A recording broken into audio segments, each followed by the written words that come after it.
All right, folks, this is just getting things set up. We're doing a bit of a sound check here before things get going.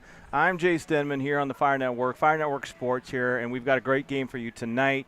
We've got the St. Paul Pioneers at 7-1 in NEFL play.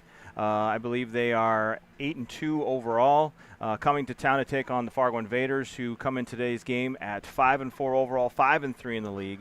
And this game tonight has a lot of implications when it comes to playoff football here in the Northern Elite Football League. By that, I mean simply the Invaders need to win this game by as many as 17 points if possible. They need some help from the Minneapolis Warriors next week, who take on the St. Paul Pioneers in Minneapolis. And we're back. And hopefully this doesn't become a theme tonight with the software that we're using. But as I was saying, big game, playoff implications between Fargo Invaders and the St. Paul Pioneers. Invaders need to win tonight and have some luck next week when it comes to matchups in the league as we go forward. So, once again, Jay Stenman here. And if I get my notifications turned off the phone. Jay Stenman here, Jim Gotta Stadium, Moorhead, Minnesota, for tonight's NEFL game between the St. Paul Pioneers and the Fargo Invaders. Previous matchup between these two teams didn't go the Invaders' way. They suffered a loss down in St. Paul last time they met. I believe it was 33-12 or something along those lines. Actually, it's a 14-point game. My bad. But it was a game where the Invaders kind of didn't have a lot of depth along the front line, both on offense and defense. Hopefully tonight, with some reinforcements here on the way, we'll be able to combat that large offensive line of the St. Paul Pioneers. And I had a chance to talk pregame with none other than George Juice Williams. I almost forgot his last name there. And we had a chance to talk. This is his last year in semi-pro football. He's going to be moving out of the area after this season. He's been involved with semi-pro football for 26 years, and 20 of those years have been with the St. Paul Pioneers. He's one of the founding fathers of St. Paul Pioneers football. And so he brings a storied team up to Fargo, technically Moorhead, to take on the Invaders, a team that is still trying to continue their legacy, which obviously includes 3 league championships in 3 different leagues. But the ultimate prize for all of these semi-pro teams is not only to win your league, obviously is to move on and get a chance at a national championship. And as we've stated in previous broadcasts, if you're noticing I'm kind of solo right now, it's obviously because the one and only Mr. Matthew F1 Franco is not with us tonight. But there is now a definite path to a national championship down in Florida come January. You win your league, you're in the big dance when you have a chance to move forward, going, taking on other league champions and get a chance to move all the way down to Florida and play in a national championship game. So that is the prize for all of these teams right now. So we're going to get set up here for a fantastic game between the Invaders and Pioneers. The brief history between the two teams, they started playing against each other in 2017, kind of my first full season with the Fargo Invaders. And each time the Fargo Invaders have gone down to Concordia University down there in St. Paul, they have not fared well. They've lost every time they've been on that field. However, when they've played in Fargo, they've won 2 out of 3 here on our home field. And then the one time we played them at a separate high school field down in St. Paul, 2019, that was the one time we beat them on the road on a way to a league championship. So what's got to take place tonight for the Fargo Invaders, they've got to take care of the ball. They've got to put pressure on the quarterback for St. Paul, which normally is starting as Dennis Guttum. And he's been a longtime quarterback in the NEFL. And what we'll need to do is to have some pressure put on him. There goes the league president, team president, Matt Pesnick.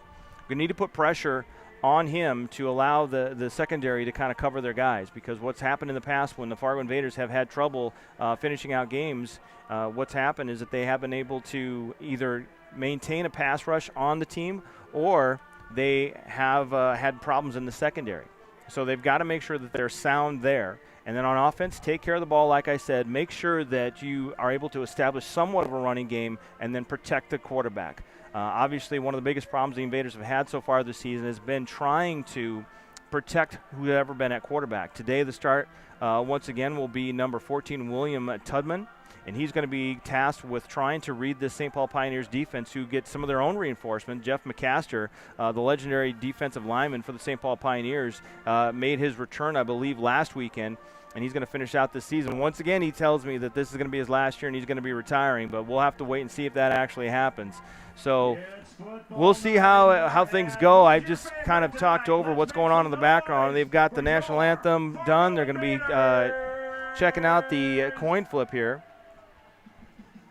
And so thanks once again for tuning in to Fargo Invaders football here on the Fire Network and Fire Network Sports. And so hopefully our good buddy Mr. Matthew F1 Franco is listening in, giving me some feedback as to how things are going. So folks, if you're talking in the chat, I apologize if I'm not able to interact with your questions, comments, concerns, mispronunciations, any other thing that I do. But we're going to do our best to make sure we mention all of our sponsors and get everybody mentioned that's making plays on the field tonight for both the Invaders and Pioneers. Unfortunately, due to kind of some technical difficulties, we were unable to broadcast last week, but we're here this week, and now next week, since the game is here at Jim Gotta Stadium, we should be back live next weekend unless something comes up and changes our plans. But here we are, July 24th. Of the 2021 season for your Fargo Invaders, taking on the St. Paul Pioneers tonight. See if we can get a couple updated scores. The Wolves and Titans are in progress. We don't have a score on that one. It's still listed at 0-0 on the website. If you want to follow along stats-wise, go to northernelitefootball.com. Along the top ribbon there, you're going to see the different games. You can click on and get the live stats update as they come through. We'll have our own president, Matt Pesnick, taking care of things for us statistically so that we will be up to date as far as what the stats are going forward. The other game that's in progress so far, the Minneapolis Warriors are taking care of business at home against the Twin City Sabercats. They currently lead 38-0 according to the score I have. And our game is just moments away from getting kicked off. So before we get going anywhere, I want to mention one of our fantastic sponsors, Moorhead Massage and Wellness. They have been a proud sponsor, obviously the business of Matthew and Crystal Franco, but they've been providing the FM area with a range of modalities to balance the body, mind, and spirit. Utilize therapeutic massage, myofacial release, Ayurvedic bodywork, the infrared sauna, and more to support your body in feeling its best. Contact them at 218-512-0280 or go online and book whatever you need through them from them, at their website, moorheadmassagewellness.com. That's moorheadmassagewellness.com. So thank you once again, Matthew and Crystal, for being great sponsors of Fargo Invaders football and obviously more importantly, the Fire Network. So as we get things going here, we're ready for kickoff. I did not see if the Invaders won the toss and chose to defer or what happened, but they do have the wind at their back. When I was on the field to begin preparations for today's game, the wind was at about 15 miles an hour. It's supposed to die down as the evening progresses, but we'll see if that actually happens or not. So Invaders in their gray pants, white jerseys, and white helmets because it's hot out today, folks. St. Paul Pioneers in their black helmets, black jerseys, and their new this season white pants. Both teams looking sharp out there tonight. Both teams obviously want to play well today because the goal is obviously to take down the number one seed right now in the NEFL playoffs, the Minneapolis Warriors, who've been clicking on all cylinders with Javonte Johnson taking over at quarterback for them this season. Lazante here getting ready to kick this one away. Gets his foot into it. Taken by Trey Griffin's going to bounce off his hands and into the end zone. I believe he's going to have to return this one now as he goes all the way back into the end zone to get it. It's going to find his way through the defense, and he's going to get a lot of room. Lazante here in the way, and he's going to make the tackle. So once again, special teams killing the Fargo Invaders when it comes to the kicking game. Pioneers return that one out of the end zone all the way out to the Invaders' 43-yard line. So right away, Fargo Invaders defense in a tough spot. Once again, it's been a common theme this year that the Invaders defense has been stuck having to try and make their way in these situations and try and prevent teams from scoring when they're in plus territory already as soon as they take over. So 1st and 10 for the Pioneers. 14-13 on the clock now and counting. Looks like Ray Guyton gets to start at quarterback. Hands off to Trey Griffin. He's going to go off that right side. And he's going to gain about 7 yards on that play. So that's Ray Guyton Jr. who comes out as the starting quarterback instead of Dennis Gudum. I don't know why. I see the way his name is spelled, and I continually mispronounce it, so sorry, Dennis. But Guyton Jr. out there starting at quarterback tonight for the St. Paul Pioneers. Gives them a bit of a different look. Guyton, a speedy, mobile quarterback. Gudum is more the prototypical pocket passer. So 4 wide receivers set for the Pioneers now, 2nd and 3. Guyton's going to fake. Is going to get the quick screen to their tight end, number 88. He's going to be taken down. I think he might have enough for a first down. That was pass completed out to Devarius Brannigan. And they are going to give them indeed a first down. So first down pass completion on the quick pass, kind of a little tight end screen there to Brannigan. So that makes it 1st and 10 now for the Pioneers.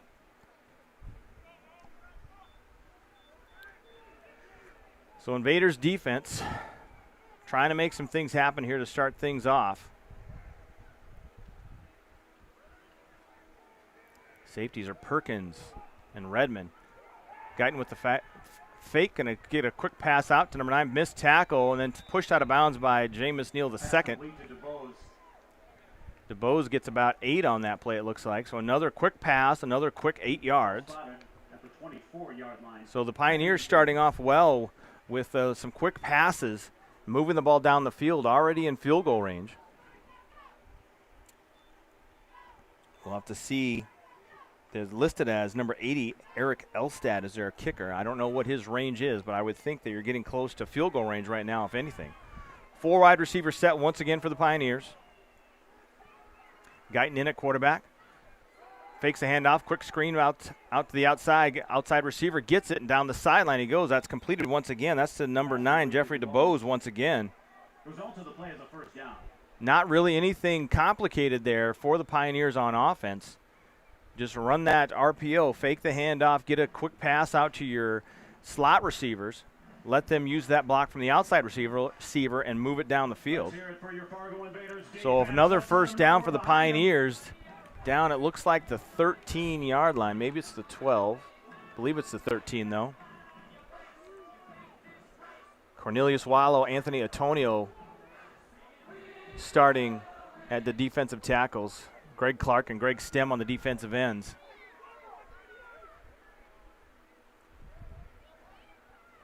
Another handoff this time to Trey Griffin, who's going to pick his way through the defense, and he's only going to gain about a yard or 2. So Trey Griffin has been filling in admirably at running back this year for the St. Paul Pioneers. If you're familiar with semi-pro football, especially Northern Elite Football League football, Trey Griffin has been primarily known as a wide receiver, and a good one at that. And now this year he's been doing pretty much everything. Last time we watched these two teams play against each other, Trey Griffin, I believe, maybe even made a play on special teams.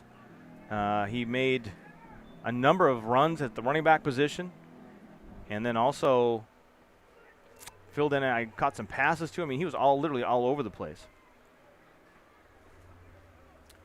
So 2nd and looks like 8 right now. 2 wide receivers still each side. Guyton looks over the defense. Switches Griffin to his left. Drops back to pass this time. Looks over to his left. Throws it. Caught, and that's going to be a touchdown by number 87, tight end, Cameo King. Result of the completion is a touchdown for the Pioneers. And just had enough time in the backfield to make some things happen. And they get into the end zone on their first possession of the day.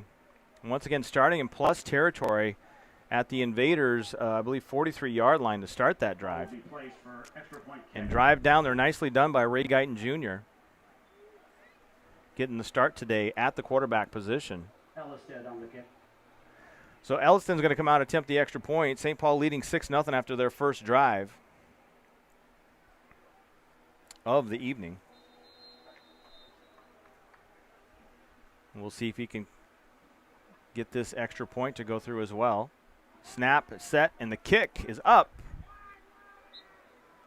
And it is good. And the kick is good. The score with 10:02 remaining. So 10:02 remaining here in the first quarter. Your score, St. Paul Pioneers 7, Fargo Invaders nothing. They'll be receiving the ball when we come back.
That might help if I unmuted myself.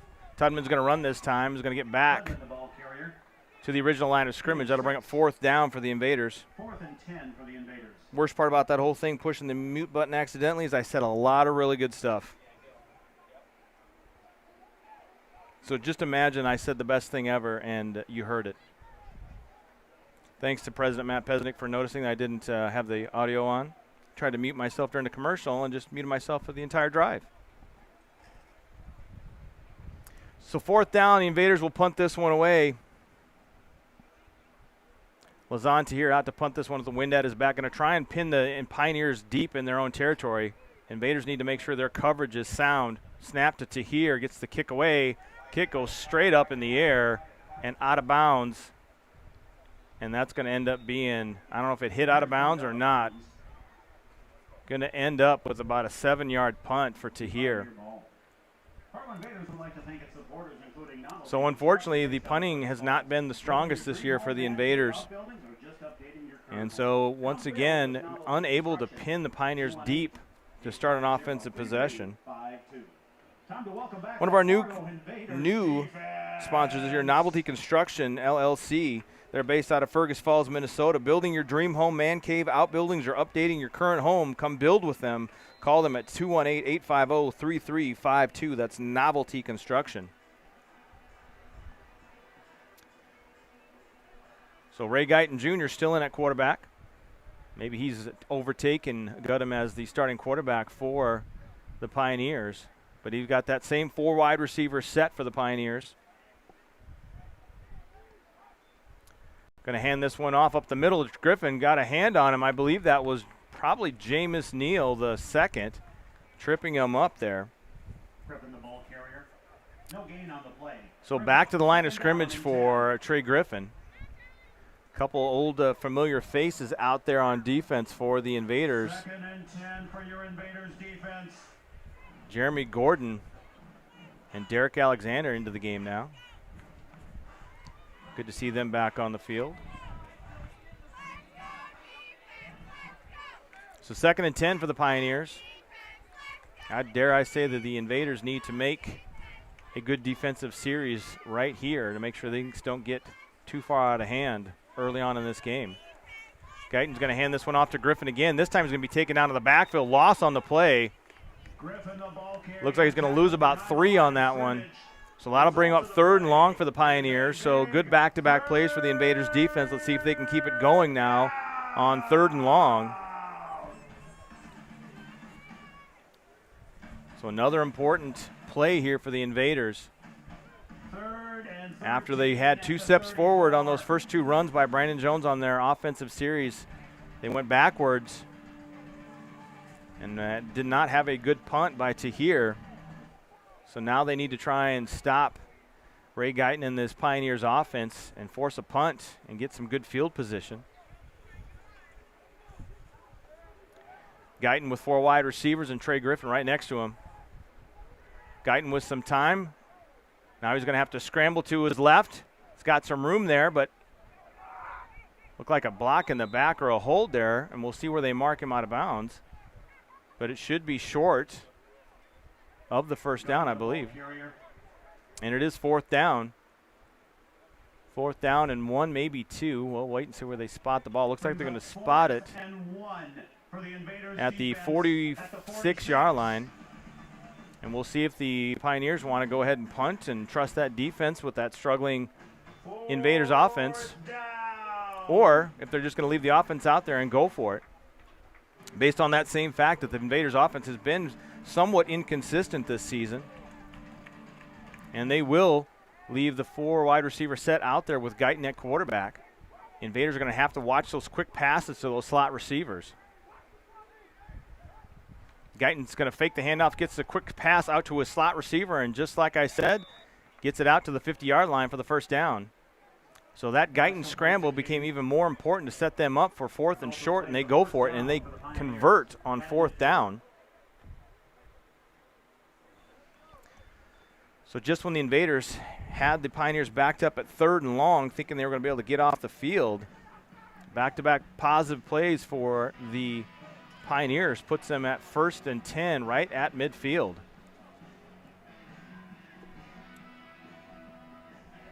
So once again, thank you for tuning in tonight to this Northern Elite Football League game. We'll see if we can continue to get updated scores from across the league. 50-0 now, Warriors lead the SaberCats. 1st and 10 for the Pioneers. Still 0-0 listed as Titans and Wolves. Guyton's going to quick pass out to this tight end this time. Breaks a couple tackles and is going to take the entire Invaders team to try and get him to come down. Brannigan, 6'4", 270. A very large individual. He gets another 2 yards. Second down and 8 at the 48. So 2nd and 8 for the Pioneers. 1:44 and counting here in the first quarter. Fast-moving first quarter. Invaders have only had the ball once. Pioneers with their 2nd possession of the day. And this is all on our path to NEFL playoff football, which will be the 2nd weekend in August. I'll have to look at what exactly the date that is. Guyton takes the snap with 4 wide receivers. Got some time. He's going to throw the short out. Receiver catches it. And is going to be taken down at the Invaders' 43-yard line. So once again, they're back at the Invaders' 43-yard line. Third and manageable coming up here. So I believe that the bye weekend for the NEFL will be August 7th. And the semifinals will be August 14th. And I believe that with the Invaders' win last weekend, they have at least clinched a playoff spot, since the Titans and SaberCats only have 2 wins apiece right now. But they're trying to move up in the standings, get 2nd. Pass is deflected, that time nicely, by Real Greg Stem. So 4th and 3 for the Pioneers in Invaders territory. They went for it on their own 46 last time. I'd have to imagine they're still comfortable going with it here. Every time they've run those little bubble routes to their slot receivers, they've gotten at least 2, but usually about 4 or 5 yards. So it's still in a good position for them to try and capitalize on the field position and their offense clicking so far right now. So 4th down once again for the Invaders defense. Trying to come up with a big stop here. Trips to the right this time. Also got to be aware of the Guyton's ability to run the ball.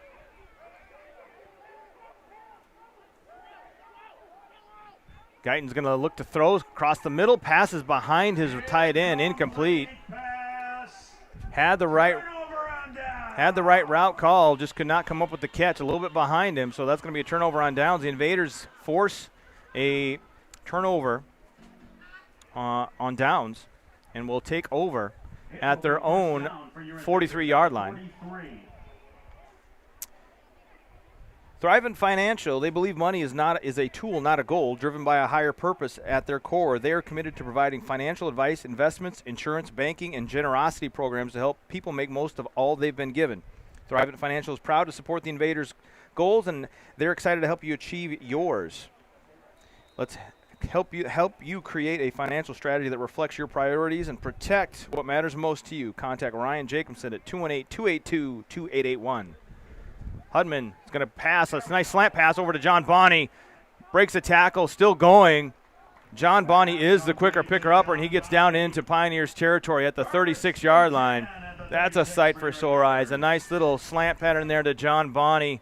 Had a lot of open room to be able to complete that pass and pick up the first down. So all the way down to the 36. That's a pickup of a 21, I believe, if my math is correct.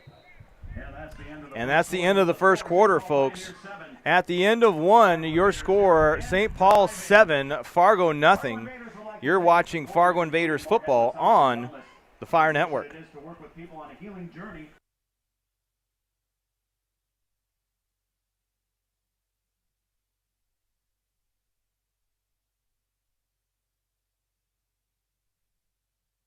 Where can get your phone and computer repaired? At Where Repair. With no appointment necessary, you can bring your devices in right away. Have our knowledgeable staff do a free diagnostics to determine the problem. Stay up to date by checking the status of your ticket online. All of our services come with a warranty. Where Repair also does web development. Stop by Ware Repair for all your phone and computer repairs.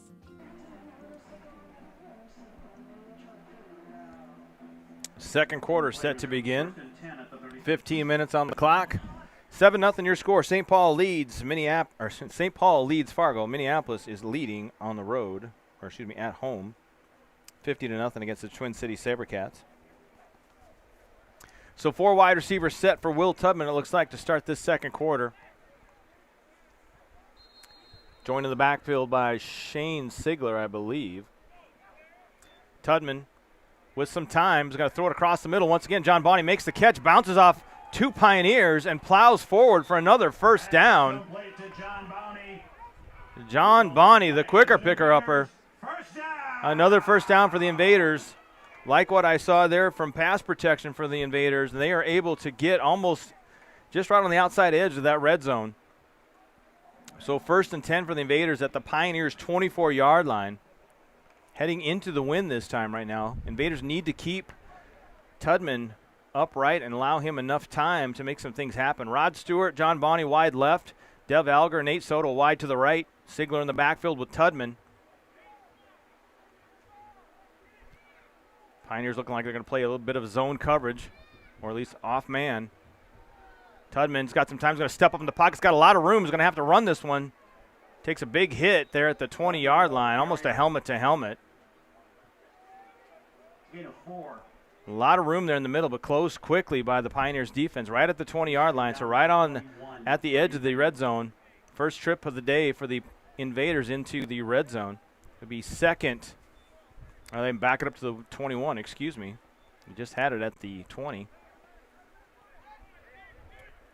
So 2nd and 7 for the Invaders. Now trips left with Soto, Bonney, and Alger. Rod Stewart, the single receiver to the near side. Tubman's going to hand it off to Sigler up the middle. He's going to pick his way through. He's going to get inside the 20 and push back. Sigler, the ball carrier. And they're only going to mark him down the 20, so he's going to gain a yard on that one. Be 3rd down and 5. So 3rd and a long 5, a short 6 for the Invaders now. 13-10 and counting here in the second quarter. St. Paul and Fargo trying to even up the series this season. And St. Paul trying to guarantee at least second place in the regular season standings so that they get to host a playoff game against Fargo. And we've got a timeout taken by St. Paul. Taken by the St. Paul Pioneers. So that timeout gives us a chance to talk a little bit about our sponsors. One of our new sponsors this season is Intrepitech. They were founded to make technology less daunting. They do this by promoting strong relationships, being your technical experts, and promoting a positive environment for their employees. They keep it simple so that way you can do your best. They're so confident you will want to keep working with them that they don't lock you into a long-term contract. By going month to month, they want to keep earning your trust every month. That's Intrepitech. And then obviously the official motor coach of the Fargo Invaders, Otter Tail Mid-Dakota Coaches. They've been providing quality motor coach and school bus transportation for over 44 years. They can transport your group across town or across the country. Call them today and let them help you plan your next group outing. That's Otter Tail Mid-Dakota Coaches. So after the timeout, still 3rd and about 6 for the Invaders. Trips to the left. Do a lot for the morale of the team to be able to keep this drive going and produce some points here in the first half. Tubman takes the snap. He's got some time. He's going to throw a one-on-one out to Rod Stewart. Pass goes up, and Stewart has to turn in the defensive back and knock it out of the defensive back's hands. Results in 4th down and 5 at the 20. So that brings up 4th down for the Invaders. I'm not sure if they're going to – looks like they're going to keep the offense out on the field and not go for the field goal here. This would be probably 37-yard field goal. So they're going to try and keep the offense out there and get this first down, maybe even better, get in the end zone. But 4th down for the Invaders. Tubman with trips to the right. False start on Soto. Flag on the play. He moved as soon as he saw Tudman's hand move. He was calling for the snap from the center. Calls false start against the Invaders. Got to know when you're going to be snapping it if you're on offense. So that backs him up 5, making it 4th and 10 now. Result of the penalty is 4th and 10 at the 25. All the way back to the 25-yard line. So 4th and about 10 and a half. We'll see what head coach Zach Stitch can dial up here for the offense. Trips to the left once again. Still trying to work that formation on trips to the left.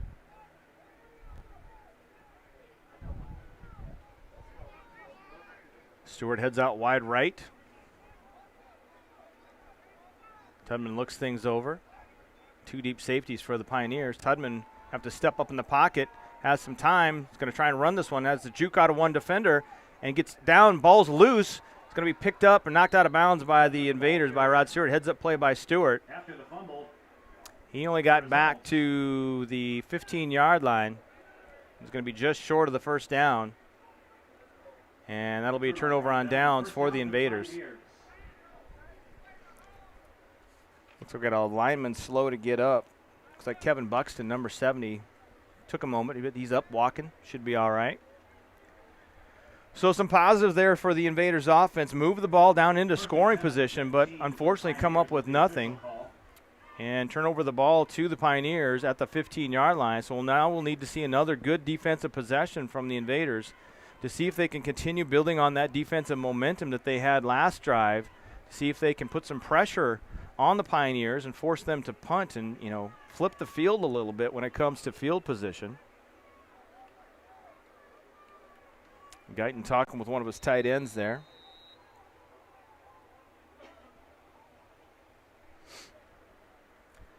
So 4 wide receivers set for the Pioneers. Griffin in the backfield with Guyton. So he gets everyone lined up the way he wants. Fakes hand up, pump fake, and then throws it out. And that ball is dropped by the tight end, Brannigan. So 2nd and 10. Pass came in a little bit hot to Brannigan. Couldn't handle that one. So 2nd and 10 now for the for the Pioneers. Second down and 10 at the 15. So we've had a couple of good plays back to back on the defensive side of the ball for the Invaders. Just need to keep stringing them together and allow the offense to set up in plus territory to make some things happen.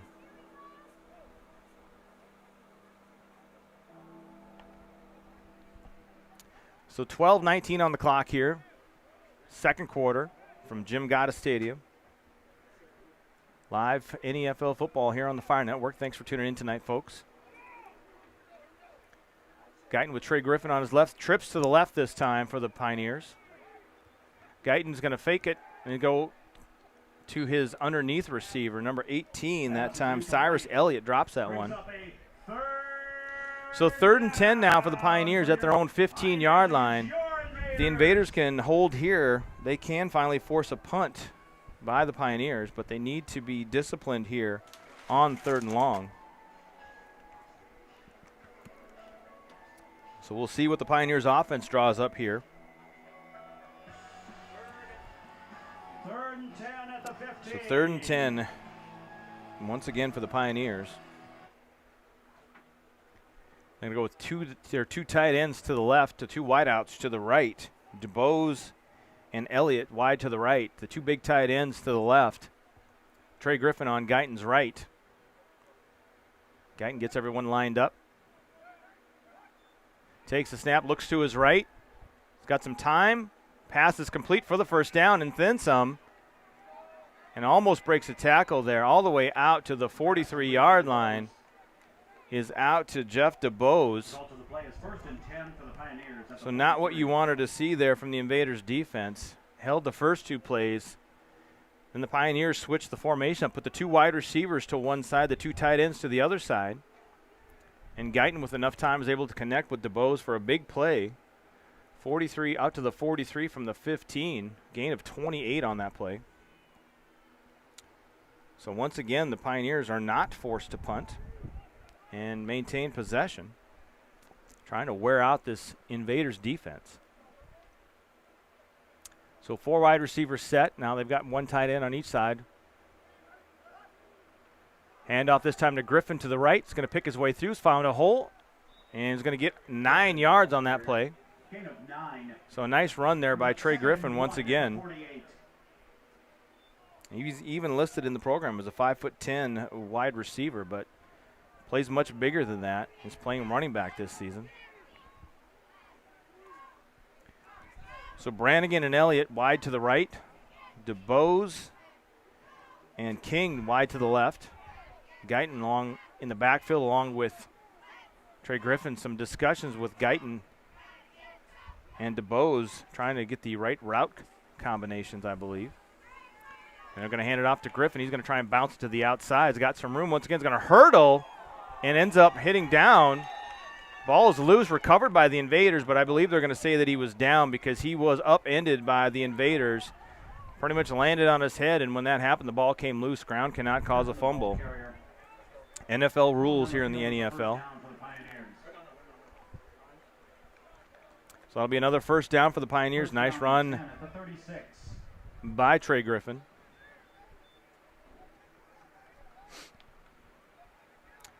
It would have been nice had the ball come loose prior to making contact with the ground, but unfortunately that did not happen. So 1st and 10, once again for the Pioneers. Trips to the right this time.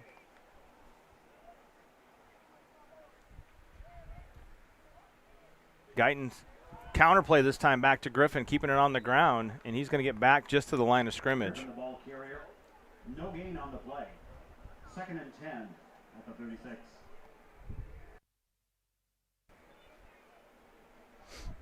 So 2nd and 10 for the Pioneers.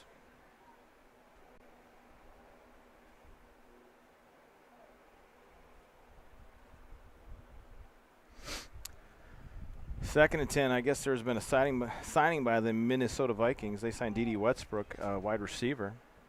As obviously everybody knows, the big football fan. Obviously you're watching football now. Obviously you either got friends or family that play in the NEFL, but a lot of times you're football fans, and the NFL training camps are getting underway this week. So teams are still making moves. The Minnesota Vikings making another move to shore up their wide receiver position. 4 wide receivers set. Handoff once again to Griffin on a little bit of a delay. He's going to be taken down. Bring up 3rd and about 7, I believe, maybe 6. Brings up 3rd down. So 3rd down for the Pioneers here. 8:35 and counting here in the second quarter. Invaders still desperately trying to make a stop because, I mean, you're at the 33-yard line. I wouldn't be surprised if this is 4-down territory for the Pioneers. So a sack for a loss would be most welcome to try and keep them out of field goal range, to keep them from thinking about going for it, force them to punt, try and get the ball back.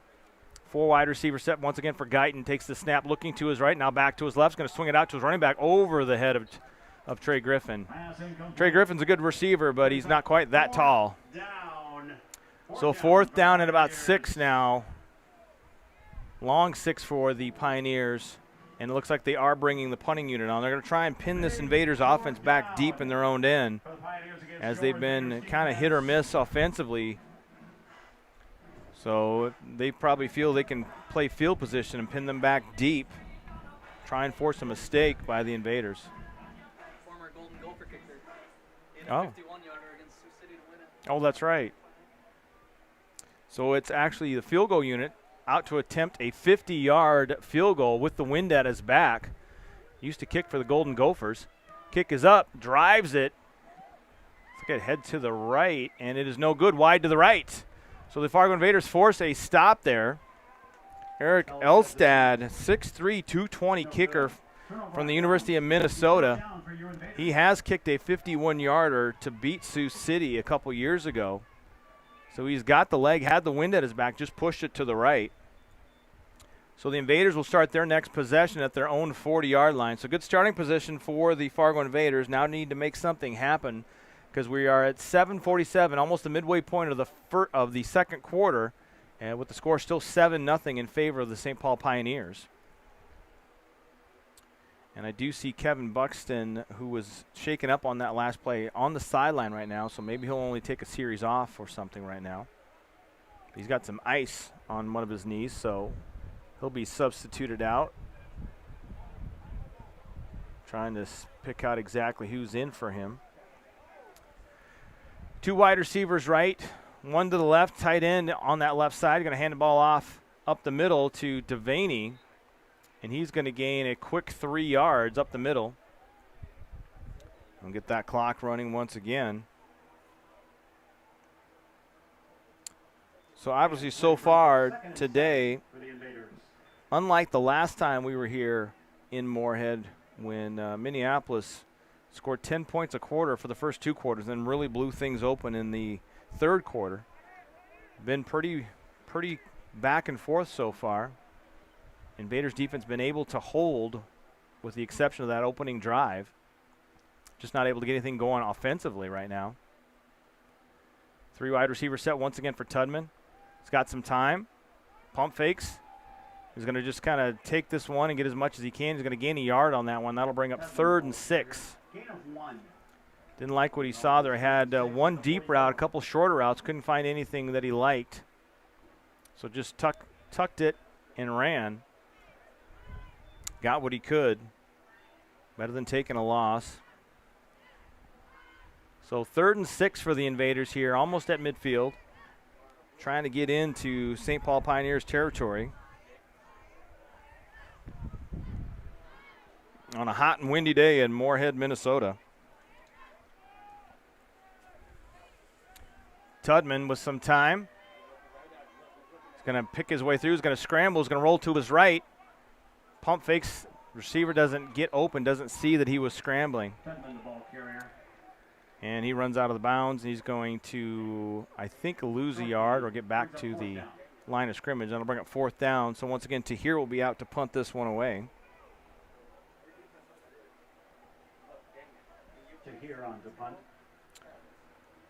So 4th and about 7 now. Or excuse me, 6, I guess.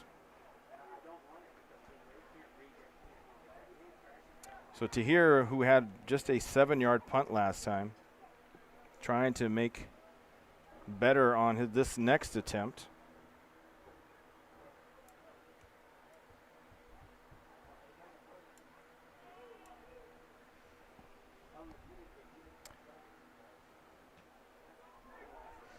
Kick this time, high hanging kick's going to hit down. Is going to take a Pioneers bounce. So the Invaders are going to have to down this one just inside the 40 down to about the 37-yard line.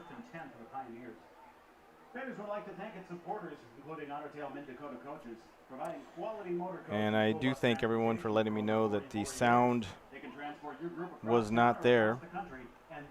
Looks like the Mindak Titans are winning over the Bismarck Wolves 26-0 at the half.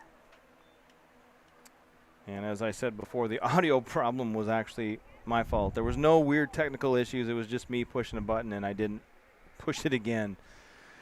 So that's what happens when I'm here without Mr. Franco.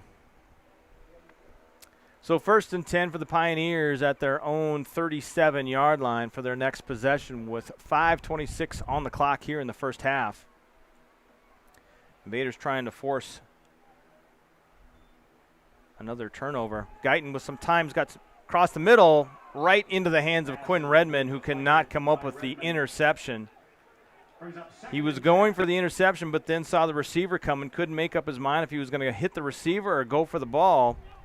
Kind of avoided the receiver and had the ball hit him right in the hands. Either way, knocks it down, brings up 2nd and 10.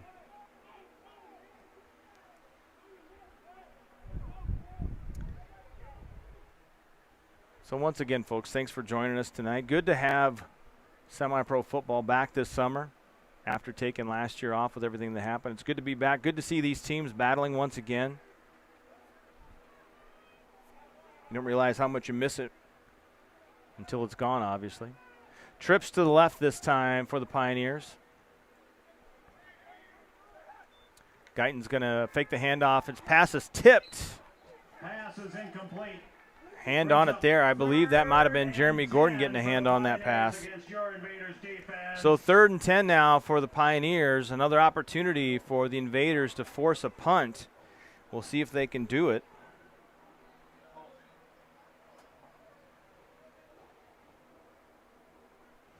As I quickly check the other score, see if there's any update.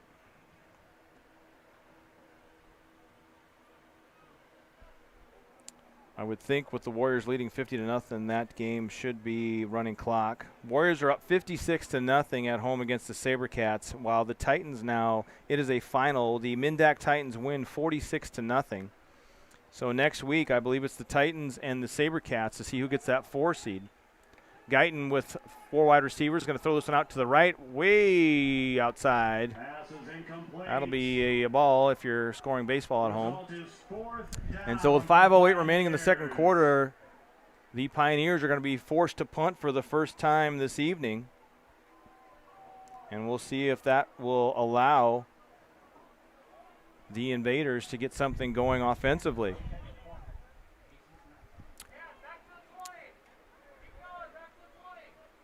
Josh Gatling out there to return this punt, as Elstad will be out there to kick this one away.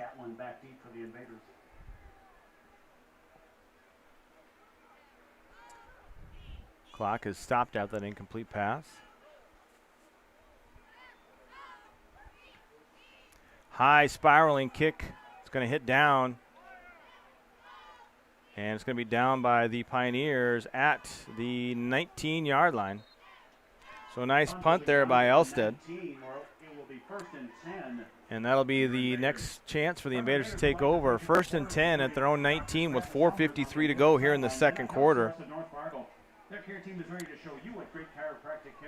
Once again, we want to thank our primary sponsor for Fargo Invaders football on the Fire Network, Moorhead Massage and Wellness Center.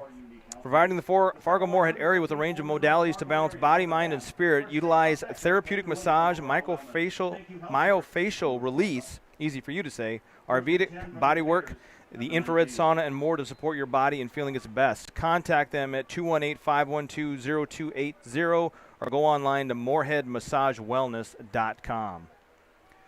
4 wide receiver set for Tudman. Brandon Jones in the backfield this drive with Tudman. Going to hand this one off, fakes it, going to get it out to Rod Stewart. It's got a block by John Bonney down the sideline.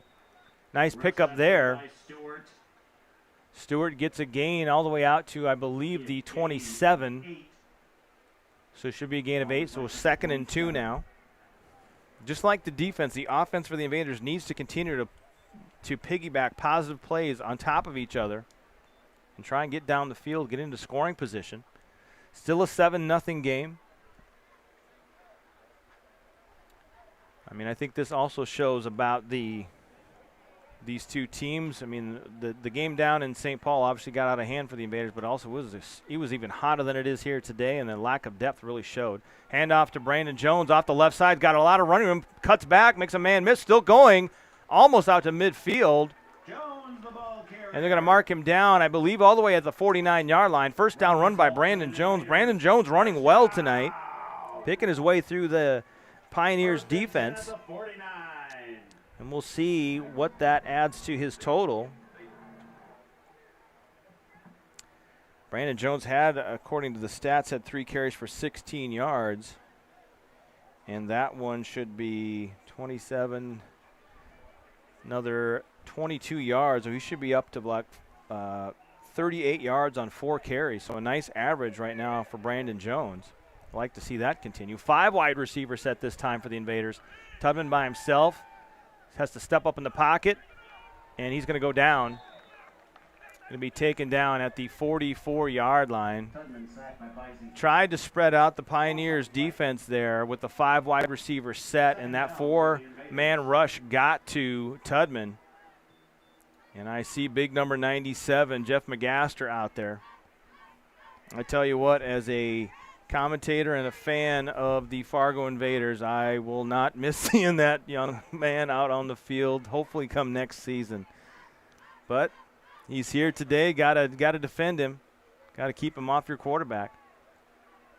So once again with the 5 wide receiver set, Pioneers looking like they're going to rely on that 4-man rush to put pressure on Tudman. Tudman with some time now. Going to roll to his right. He's going to throw this one out to John Bonney and overthrows him. That time he did have some time, unable to find somebody open. So 3rd and about 15. Here with 2:24 remaining in the first half. So Invaders kind of find some things here and there that work, but not able to consistently keep it going. So third down now, 4 wide receiver set. Stewart and Bonnie wide to the left. Alger and Soto wide to the right. Brandon Jones, the lone running back, next to Will Tudman.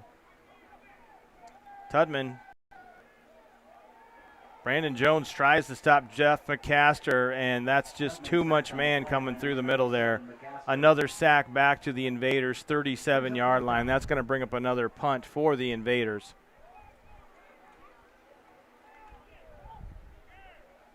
So back from the 44, back to the 37. Another loss of 7 on that play. So 2 minutes left here in the first half. Your score, St. Paul 7, Fargo nothing.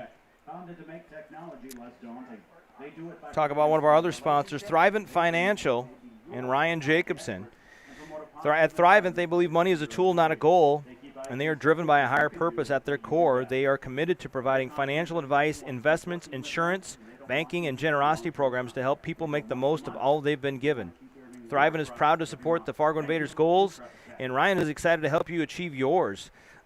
Let's create financial strategy together and your priorities that reflects your priorities and protect what matters most. So contact Ryan at 218-282-2881. That's 218-282-2881. I know it's a lot of 2s and a lot of 1s and a lot of 8s, but that's Thrivent Financial. Thank you for sponsoring the Fargo Invaders football.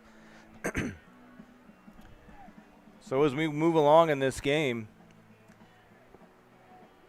to date on the stats, Will Tudman is 3 of 6, according to the last time it updated. And now I don't have that page for some reason. 3 of 6 for 41 yards on the day. So Tahir set to punt this one away once again. This time gets a good punt. High spiraling punt. Drives the return man down to the 25. He's going to take it. Head to his right. Try and cut back. Still in bounds, but they mark him out of bounds at the 46-yard line. The return men, it seems like in the past few weeks against the Invaders, have been trying to get to that outside edge, and the Invaders have not been able to force them out of bounds quickly enough, and so they're able to stay in bounds, dance down the sideline, get extra yardage. So with 1:47 to go in the first half, St. Paul takes over at their 46-yard line. And when we get to halftime, folks, I'll take a short break to rehydrate. Give you guys a chance to take a break from hearing me talk. But we'll come back prior to kickoff of the second half and talk a little bit about the stats and what we've seen so far today.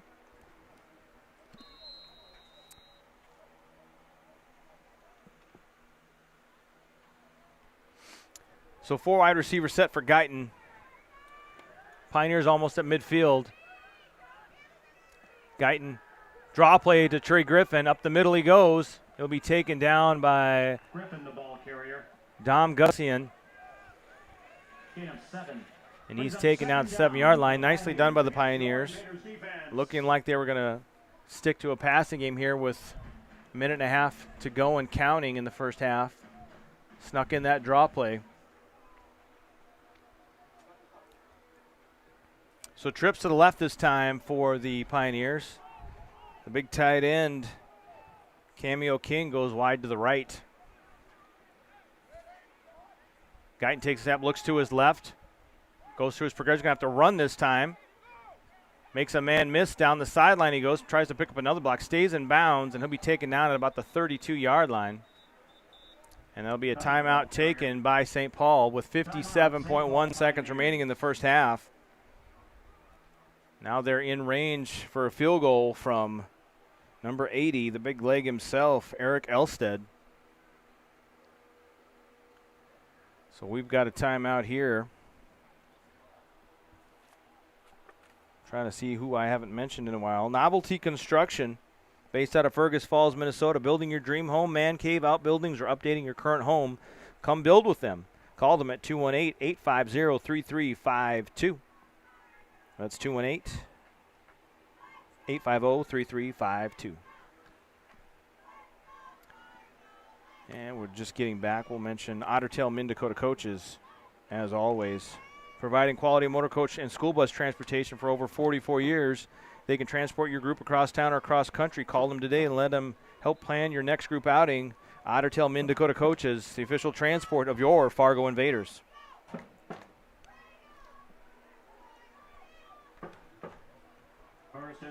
So first and 10 for the Pioneers from the Invaders' 32-yard line.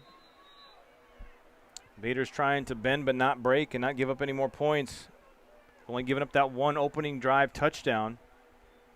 Guyton, another draw play this time to Griffin. This time he's going to be taken down to the backfield for a loss. And that's going to be a big loss all the way back down to the 42. They'll take their last timeout. Final timeout, St. Paul Pioneers. That was a quick play. Only 5 seconds came off the clock. 52.1 seconds remaining here in the first half. Tried to catch the Invaders sleeping and try to work that draw play one more time. Invaders were ready for it, though.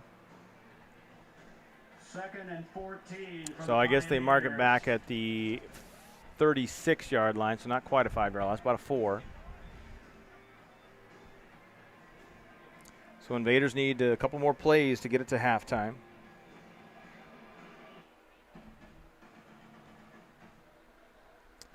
Fairly quick-moving first half. Not quite 7 o'clock, already through halfway through the game. So trips to the right this time for the Pioneers. A lot of communicating on the field between Guyton and his receivers after the huddle. Probably adjusting to what they see the Invaders doing defensively. Guyton's going to roll to his right, looking downfield, stops, looking to throw. He's going to have to run. He's going to be taken down. And it'll be just behind the line of scrimmage, so that'll go down as a sack on the day. So 3rd and long now. Pioneers hurrying up to get another play run. They've got no timeouts left. Big tight end, Cameo King, has got to run all the way back from the end zone. 4 wide receivers set, snap. I don't know that they were set. Penalty flag. Flag on the play. Clock stops with 25.2 seconds remaining, and that should also be a 10-second runoff, if I'm not mistaken.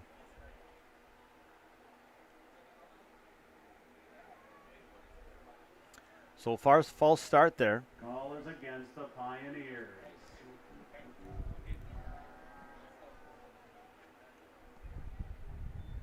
Penalty is also a 10-second runoff. So as the scorekeeper gets it set to 15.2 seconds on the clock. As we wait for that to be entered. 3rd down for the Pioneers against your Invaders. Now we've got 12 minutes on the clock, and I don't think that's correct.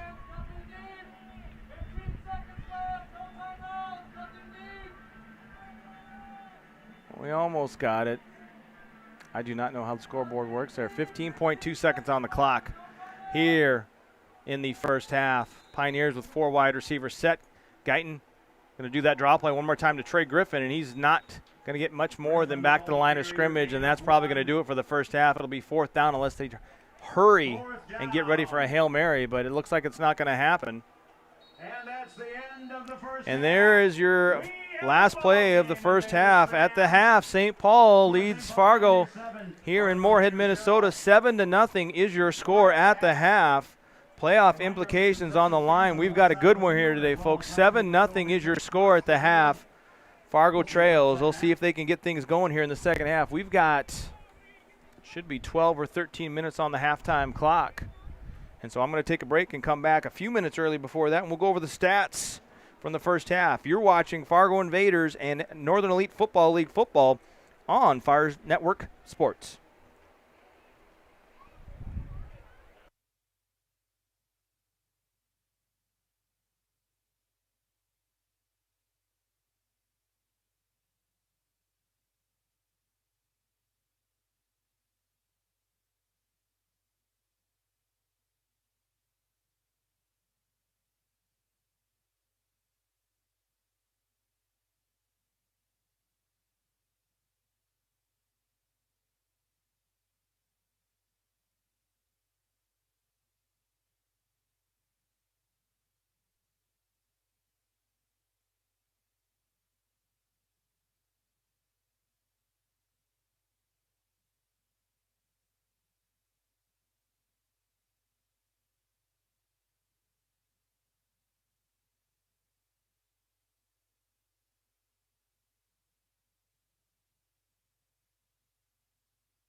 Back here at halftime, folks, as I had to restart the stream, so if you were wondering if it did stop or freeze, yes, it did. But we're back and ready to get set for the second half. We've got about 3.5 minutes or so to go before the start of the second half. So let's run through some stats here to get you through this halftime. St. Paul Pioneers lead the Fargo Invaders 7-0, and that came on a first quarter 12-yard touchdown pass from Ray Guyton Jr. to Cameo King to get the Pioneers on the board first thing to start this game. And so that put him up 7-0 after the converted extra point. So for the first half, Ray Guyton Jr. is 8 of 16 for 74 yards and a touchdown. Leading rushers for the Pioneers, we've got Ray Guyton Jr. 2 carries for 27 yards. One of those on a big play that kept the drive going. I think that was on the touchdown drive. Trey Griffin's got 11 carries so far in the first half for 32 yards. Game final from the Twin Cities. Minneapolis Warriors beat the SaberCats 56-0. That just came through on my phone as I'm trying to use it as a secondary camera. Receiving for the Pioneers, Jeff DeBose doing the bulk of the damage for yardage. 4 receptions for 51 yards on the day. Cyrus Elliott's got a catch for 5. Devarius Brannigan's got 2 catches for 6. And Cameo King, that 1 catch for 12-yard touchdown. On the Invaders sideline, it's still listed as Will Tudman, 3 of 6 for 41 yards on the day. Rushing has been where the Invaders have actually been ahead of where they normally are because they've got more rushing yardage than the passing game so far today. Will Tudman's got 5 carries for 17 yards, a lot of that on scrambles after not being able to find a target open down the field. Brandon Jones, 4 carries for 38 yards, 9.5-yard average, so he's been looking good when he's gotten the opportunity and the holes have been opened up for him. Shane Sigler, 1 carry for 1 yard, and Tim Devaney, 1 carry for 3 yards. Leading receivers for the Invaders, Rod Stewart, 1 catch for 8 yards on that little bubble screen where John Bonney was out blocking for him. And then John Bonney himself's got 2 receptions for 33 yards here in the first half. Defensively, it looks as though Antonio Seals and Daniel Bice are both leading the way for the Pioneers defense. Sacks, they've gotten 2 sacks is all they've been credited for. Daniel Bice, number 98, I'm hoping I'm saying his name right. He's got a sack, and Jeff McGaster, the legendary Jeff McGaster, he's got a sack himself. For the Invaders, they're being led by Jameis Neal II. He's got 6 tackles on the day. Anthony Antonio's got 3. Derek Alexander, he's also got 6 tackles on the day. There's been 1 sack, combined a half sack apiece for Anthony Antonio and Greg Stem. And that's really all you need to know so far on the day. I can bring up the team stats here quickly. Not a lot offensively going from either team, really. It's been a defensive battle, which is kind of what we expected when these two teams met. I mean, I think last game down in St. Paul was kind of a little bit of an anomaly due to the fact of it was even hotter down there a few weeks ago and the lack of depth along the front line, both defensively and offensively for the Invaders. So now they've got some of their players back, some more depth, obviously keeping them in this game. The 1 touchdown is all we have. If we can look at team stats, what I'm trying to find here. First downs, Pioneers got 7, Invaders have 4. Pioneers are 1 of 6 on third down. Invaders are 0 and 4. Fourth down attempts, Pioneers 1 of 2, and the Invaders 0 of 1. Time of possession, the Pioneers lead 16 minutes and 39 seconds compared to 13 minutes and 21 seconds for the Invaders. Total offense, 133 yards total offense for the Pioneers, 100 yards for the Invaders. 1 penalty on the Pioneers and 2 penalties for the Invaders. So a pretty clean game as we get set to start half number 2. And the Invaders will be set to receive the opening kickoff with the wind at their backs here in the third quarter. So we'll see what Zach Stitch came up with during halftime. And if he can find something that's going to work to keep the Pioneers defense on their toes and allow the offense to get some things flowing. So as the ball blows off the tee, it looks like we're going to have someone hold it. So Ellingson's getting set to kick this one away. Gets his foot into it. High end over end kick. It's going to fall drop a bit short right down to Brandon Jones at the 15-yard line. He's going to bump into one of his blockers, going to head to his left, tries to make a man miss, gets out to the 26, maybe the 27-yard line. First and 10, Invaders at the 26. He ran a lot farther than he got. About 11 yards gained on that play. However, he ran probably about 30, 35 on that play, going from one sideline trying to make his way across the field. So start of the second half here, folks. 7-0 is your score. St. Paul leads here in this game that has playoff implications. Invaders not only need to win the game to have a chance to move up to that 2 seed and host a playoff game, they're also going to need to win by more points than they lost to the Pioneers last time. Quick pass. That looks like it's Jameis Neal III. Trey Jameis gets a quick pass out to Rod Stewart. So we'll see if this is a permanent change at quarterback for the second half, if there's any injuries to Will Tudman, or if they just want to switch things up and go with Trey Jameis, who has really shown over this season he's capable of obviously playing the quarterback position in the Northern Elite Football League. He's also capable of playing a defensive back as well.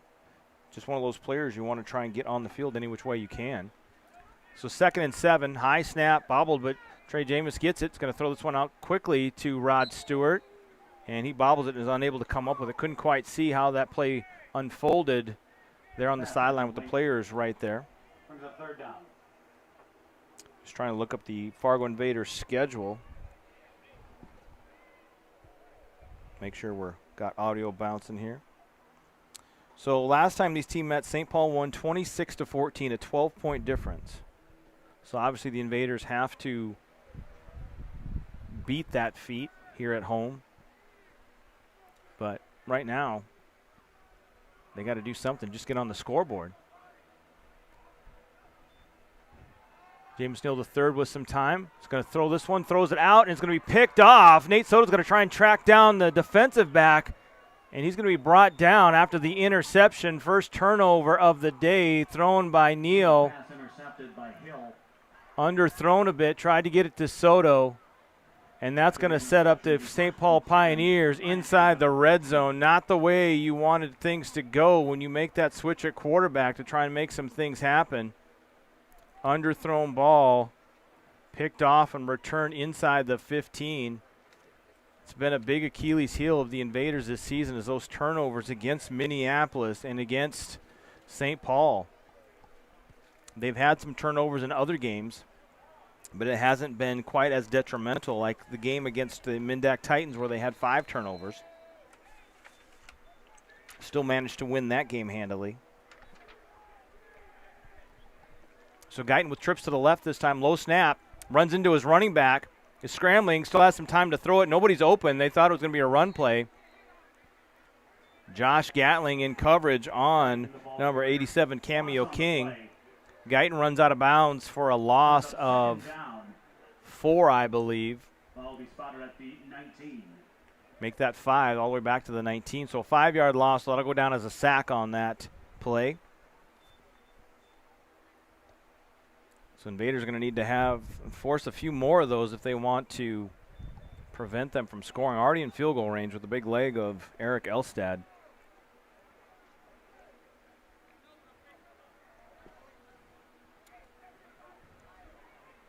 So 2 wide receivers each side this time. Guyton in the backfield. Trey Griffin offset to his left, not right next to him this time. Guyton looking to pass over to his right. Pump fakes, throws it out. Hit and tackled nicely by Josh Gatling. No gain on that play. Maybe a gain of a half yard, but I think they're going to spot it about a little bit of just about a half-yard gain. So Invaders defense need a big play here to try and prevent them from being in field goal range, but my goodness, with the leg of Elstad, you're going to have to back him up. Probably 3rd down at the 18. Probably about 25 yards if you want to keep them out of field goal range. They're in field goal range almost anywhere from, if you're spotting that kick from the 40-yard line and in, you're going to be in his range. 50, 51 yards and in. So trips to the left this time for the Pioneers. Now Trey Griffin is to the right of Ray Guyton, this time a lot closer to him. Looking to pass, looks to the right, looks back to his left, crossing pattern across the middle, over the hands of Jameis Neal the second, and taken down by Quinn Redmond at the 5-yard line. And that'll bring up 4th and 1, I believe. 4th and 1 at the 5. So 4th and 1 at the 5. Pioneers are going to leave the offense out there and go for it. That looked to be the same play that the Pioneers scored on the first time they were down in the red zone. So Invaders need a big play here to prevent that turnover from turning into points. So we'll see how this one plays out. I say again, Pioneers looking to extend the lead. Go with a 4 wide receiver set. Also have to watch out for those little bubble routes. And have that outside receiver blocking downfield. Guyton's going to hand it off to Griffin, and he's going to be taken out of the backfield. That'll be a turnover on downs. Nicely done by the Invaders defense. Put in a bad situation. They make the most of it, and they first a turnover on downs. Keep this Fargo Invaders team in this game right now here in the second half as we are just into the third quarter. As I update the scoreboard for everyone, make sure I have that because we are in the third quarter. 10:54 on the game clock. So the interception thrown by Jameis Neal III does not come back and hurt the Invaders, although they are now starting their next possession at the 6-yard line. Going to need to have one of those big runs by Brandon Jones to give him some breathing room. Trips to the right this time. Soto, McMonagle, Bonney wide to the right, Rod Stewart wide to the left. Handoff to Brandon Jones, going to cut back, and he's going to hurdle someone. He's going to get out past the 10-yard line, probably out to the 12. Should be a gain of about 5, I believe. Gain of 5. So 2nd and 5 for the Invaders at their own 11-yard line. Or maybe it's the 12. Either way, inside their own 15-yard line. 10:24 and counting on the clock here in the third quarter. Second possession of the half for the Invaders. Jameis Neal III in at quarterback right now. He's going to throw this one out, looking for Stewart. Kind of a bit underthrown, but in and out of the hands of Stewart. He had it. Would have been a big first down all the way out to almost midfield. Coverage there provided by number 37, who I don't have in my program. We'll see if I have it on the old sheet from last game. And I do not appear to have that unless it's on a different sheet. 37 I have as Hector Rabello. Probably mispronouncing that, but that's who I have as 37. He's out there in coverage. I don't believe I had seen him out in coverage in the first half. So 3rd and 5 for the Invaders at their own 11-yard line. Tried the big play there out to Rod Stewart. Could not quite catch that one, but had the matchup they wanted. Brandon Jones now fakes the handoff. Jameis Neal III's got plenty of room to run. He's going to pick up the first down. Gets hit out past the 20-yard line. That'll be enough for a Fargo Invaders first down. Just a little read option there. Fakes the handoff to Jones. They're worried about Jones and how he's been able to run the ball today. So he just fakes that, keeps it himself, heads off to the left side, and gets enough for a first down all the way out to what appears to be about the 24-yard line. So 1st and 10 for the Invaders here. Already down to 9.5 minutes remaining in the third quarter. 2 wide receivers each side once again for the Invaders.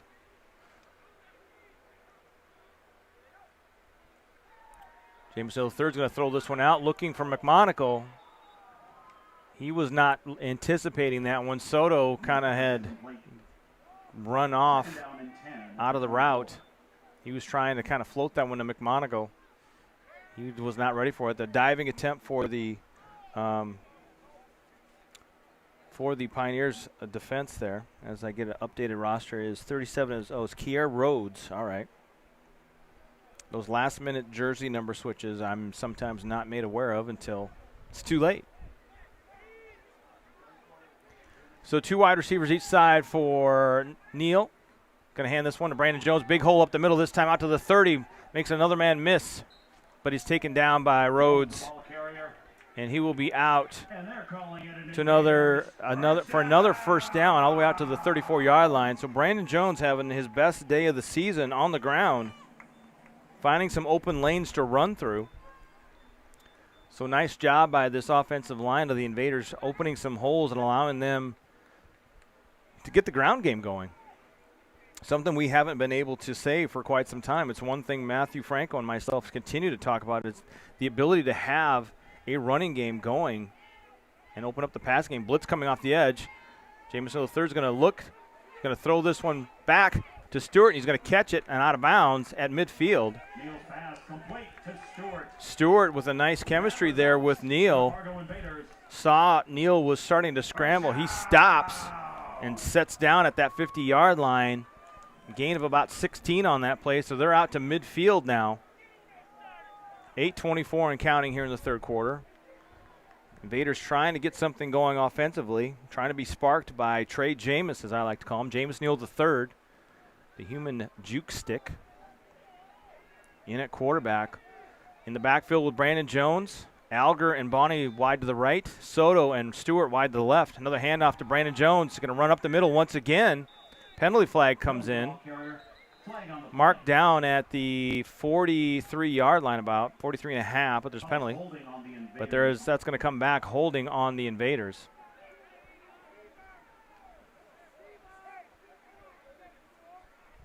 So it remains first down, but they'll back up the Invaders 10 yards. First and 20 at the 41. All the way back to their 41-yard line. So just as soon as they get some things going offensively, they take a step backwards. So making it a little more difficult on themselves. Now trips to the left. McMonigal, Alger, Soto wide left. And John Bonney singled up on the top. Jameson III's got some time. He's going to step up. Now he's going to run down the sideline. Still going down to the 50, 45, down all the way to the Pioneers' 42-yard line. Got that spin move in there right at the end. Nicely done by Jameis Neal III. It's going to bring up second and short. Second and 3 for the Invaders. They're calling it second and 3. So halfway through the third quarter right now. Invaders into Pioneers territory. Looking to be sparked by Jameis Neal III, who is in at quarterback now here in the second half. Will Tudman's had a little bit of a rough go so far this season. He's had some injuries. Been beat up a little bit. Trips to the right this time for Jameis Neal III. Fakes the handoffs. Got some pressure. Is going to roll and is going to be taken down to the backfield. And I believe he's going to lose two. So that'll make it 3rd and 5, I believe. So still 3rd and manageable. Probably still 4-down territory for the Invaders.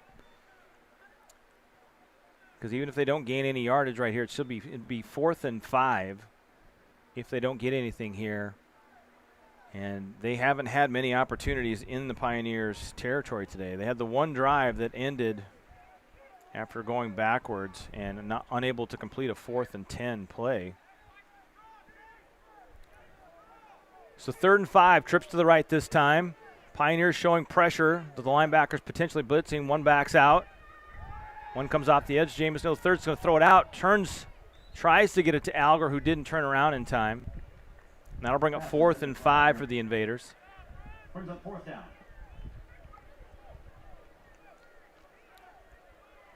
So we'll see what the coaching staff wants to do here.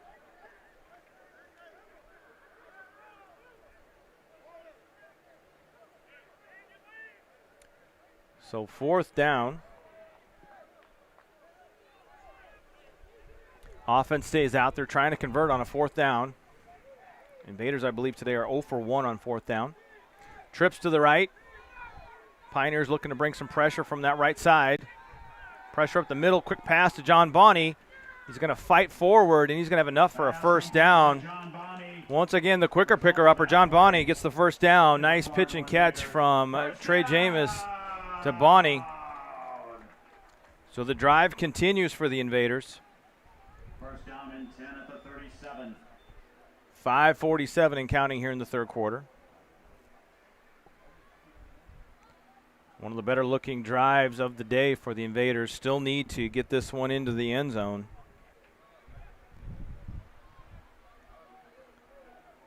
Because having a good drive and getting down into Pioneers territory is nice, but if you can't capitalize on it and score some points, it's not really doing you much good. Trips to the right once again.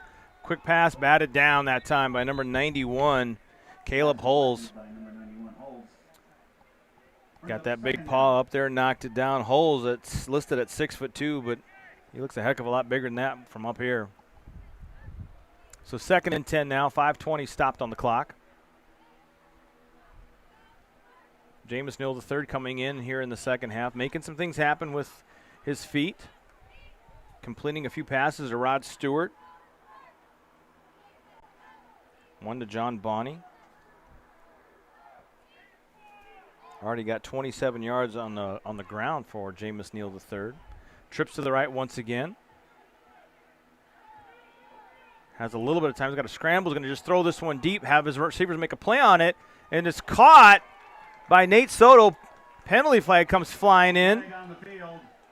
They're going to mark him out of bounds at inside the 2. We'll see who the penalty's on. And they're calling pass interference on the offense. I did not quite see that up here, folks. It looked like we had 2 Invaders receivers, 2 or 3 defensive backs for the Pioneers. Everybody just kind of fighting and going for it. And the Invaders had a big play that would have set them up inside the 2-yard line, called back for offensive pass interference. Not the first time the Invaders have been called for offensive pass interference this season. It's going to back them up 10 yards. And it'll be 2nd and 10. So 2nd and 10 from the Pioneers' 47-yard line. Ball will be placed at the 47. So Jameis Neal III just trying to make something happen. As the pressure came, just tried to throw that one up to try and obviously hit one of his big receivers, one of the tallest ones the Invaders have. Nate Soto listed at 6'4".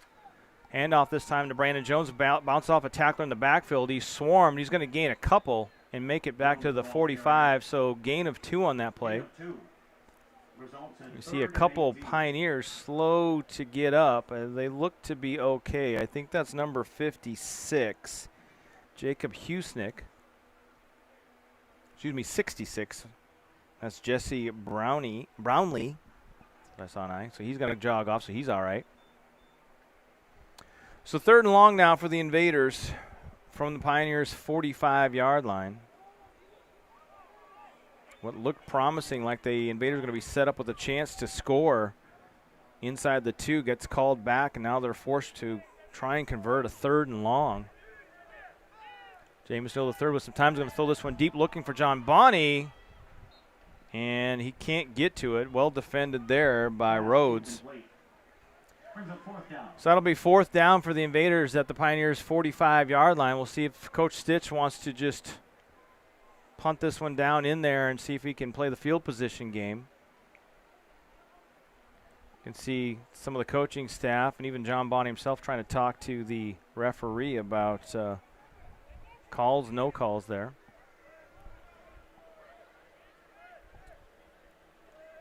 And so the offense is going to stay on the field. Don't know how much time is on the play clock because we don't have the play clocks in usage tonight.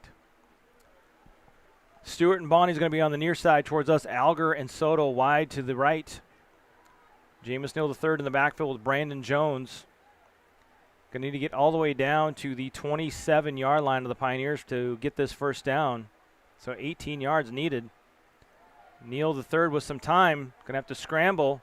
He's going to take off and run with it. Down to the 35, down to the 30. He's going to try and make a man miss and get the 1st down, and he does. Nicely done by Trey Jameis once again, running for that 1st down. So 1st down for the Invaders. Desperately needed there to kind of get some things going offensively. And so they'll mark him at the 26-yard line. So got about 19 on that play. So 1st and 10 once again for the Invaders. Trying to get some points on the board today. And it looks like we have a timeout taken by the Pioneers. So we'll take a quick break and let you watch this commercial with the St. Paul Pioneers leading 7-0 with 3:29 remaining here in the third quarter.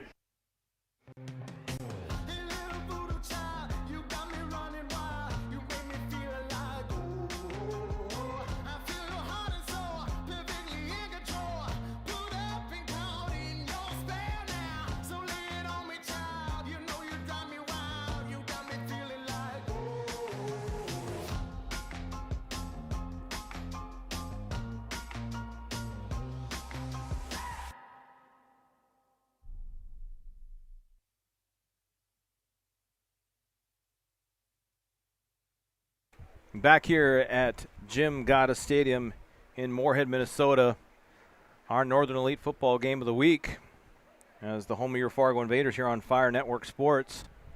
3:29 remains in the third quarter. Your score remains St. Paul 7, Fargo nothing. St. Paul scoring on their first drive of the day after a good kick return. Set them up all the way inside Invaders territory. And they capitalized on that drive. And that's been the difference in this game all the way here. Invaders with the 1st and 10 at the Pioneers' 26-yard line. Jameis Neal III making things happen here in the second half at the quarterback position on this drive. I believe the starting 17 plays should be play number 18. Pump fakes, drops the ball, is going to pick it up and try and run. He's going to be tackled for a loss. I think he was looking to throw that a quick bubble route out to Rod Stewart, but I don't think Stewart was either open or ready, and then Neal just kind of dropped that one, but picked it back up. Lost a couple yards. So it'll be 2nd and 12 for the Invaders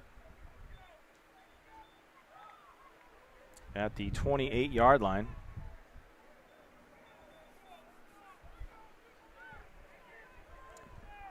Soto and Alger wide to the right. Stewart and Bonney wide to the left for Neal.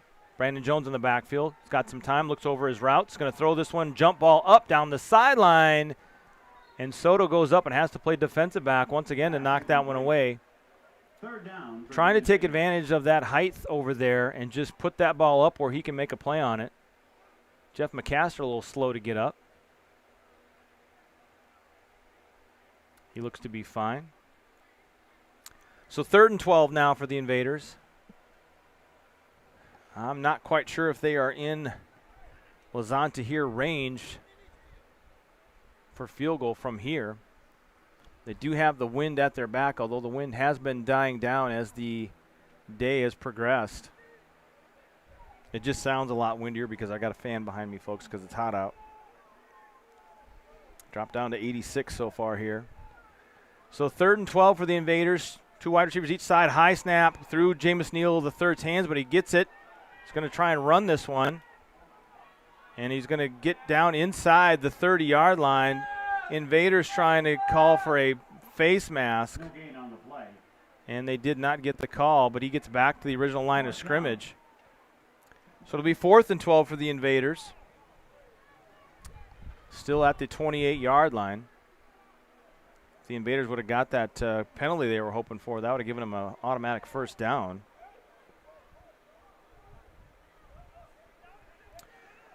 So 4th and 12 for the Invaders.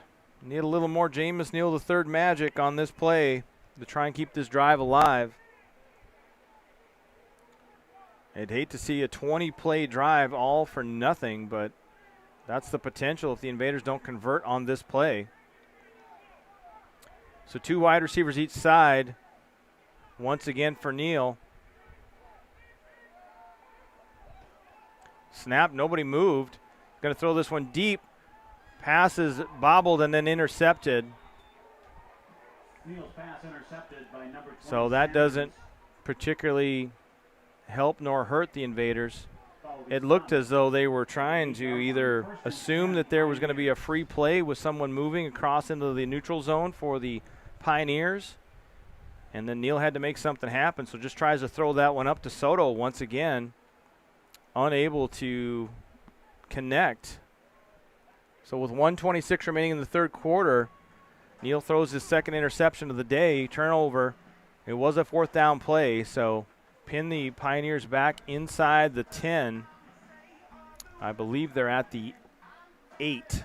So 1st and 10 for the Pioneers from their own 8-yard line. This would be a nice time for the Invaders defense to rise up and force a turnover. So Guyton with 3 wide receivers, 2 backs in the backfield this time. Going to hand it off, fake it, and then get it to the second back. And no gain on that play. Handoff to end up going to Griffin. They faked the first back through with those 2 backs, kind of a cross buck action. At least that's what I was taught back in the day. So they gain about 1 on that. 2nd and 9. So Pioneers, you know, they're in a nice spot. They've got that 7-0 lead. 2nd down. And the clock is their friend. Because the times that the Invaders have made it into Pioneer territory, deep into Pioneer territory, drives have ended up coming to an end in that 4th down type of area. So 4 wide receiver set this time for Guyton. Going to looking to swing this one out. Going to have to run up the middle. Tried to rip that ball out was, I believe that was Martez Buchanan. Tried to tackle him by the ball, but he gets all the way out to the 20-yard line. That'll be enough for a 1st down. So nice run there by Ray Guyton Jr. As I said at the beginning of this game, with Guyton out there at quarterback, he provides a different element than Guttum does. A very much a more mobile quarterback, able to do some quarterback runs and scramble when necessary. And Dennis has been a long-time quarterback for the Pioneers, and he is a prototypical pocket passer, and that's going to do it for the third quarter, folks. So through 3 quarters, the score remains 7-0 in favor of the St. Paul Pioneers here at Jim Gatta Stadium in Moorhead, Minnesota. So 1 more quarter for the Invaders to try and make some things happen, get on the scoreboard and try and get this one across the finish line. But Pioneers been in control for pretty much most of the game. They just need to keep that clock on their side. Let's talk about our sponsors once again, or at least some of our sponsors, I should say. We've talked about Moorhead Massage and Wellness, obviously Dr. Travis Helmers and Health South. We've shown you the commercial. Maybe it's a little bit old, but it's the one I have. Health Source of North Fargo is their care team is ready to show you what great chiropractic care can do for you and your family. They use a combination of chiropractic techniques, progressive rehabilitation, and other therapies to meet your unique health needs. Discover why hundreds of people in the North Fargo area come to them for safe, effective pain relief and overall wellness. So 1st and 10 once again for the Pioneers as they start quarter number 4. 15 minutes on the clock left in this game. Invaders defense has been doing a good job of holding Pioneers scoreless since that first quarter. They need to maintain that. Guyton with the play fake. Now he's going to scramble under pressure. He's going to throw this one away.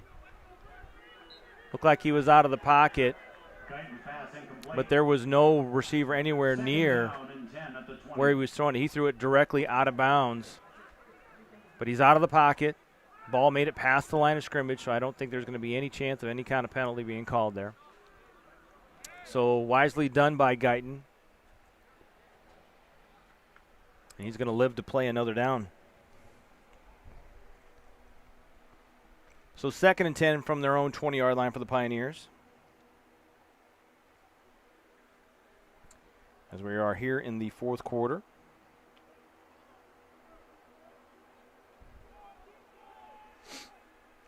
Four wide receiver setup coming again for the Pioneers. Guyton with Trey Griffin in the backfield next to him. Looking to his right. It's going to pass out quickly right through the hands of Elliott. Which I tell you what, not that I've seen a ton of games with Cyrus Elliott, but from my experience, Cyrus Elliott's got a great pair of hands, and he has not been able to catch the ball today very well. He's got 1 catch for 5 yards is all. And we've seen these Pioneer receivers drop a few passes today. So it's just another opportunity for the Invaders defense to make a play and get that ball back to the offense. So 3rd and 10. The two big tight ends to the right, two wide receivers to the left this time for Guyton. He's going to look to the left once again. A defensive attempt made by Jameis Neal the second, and he can't make the play. And just like that, just like last time, Jeff DeBose catches that and gets a big gain all the way into Invaders territory. First down for the Pioneers. And that's going to be marked all the way down to the Invaders' 48-yard line. Had him backed up where you needed him to be backed up to. And it was that same play. They put the two big tight ends to the right, two receivers to the left, and they're running a skinny post and a post, and they're able to connect once again. Jameis Neal II tried to make a play on it. Couldn't do that. And he caught the ball and was off for a big gain all the way into Invaders territory. So 1st and 10 once again for the Pioneers. Jeremy Gordon applies pressure. Now Cornelius Wallow gets a hand up. Pass is going to be incomplete. In and out of the hands of Elliott once again. A diving attempt there.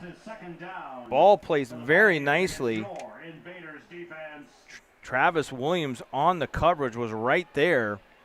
But Elliott, who stands at 6'4", fully stretched out trying to catch that one. He had it in his hands, but when he came down and made contact with the ground, ball came loose. So 2nd and 10 for the Pioneers now. After they got the big play on that 3rd and long, now they're set up in Invaders territory. Clock stopped, at 13:42 here in the 4th quarter.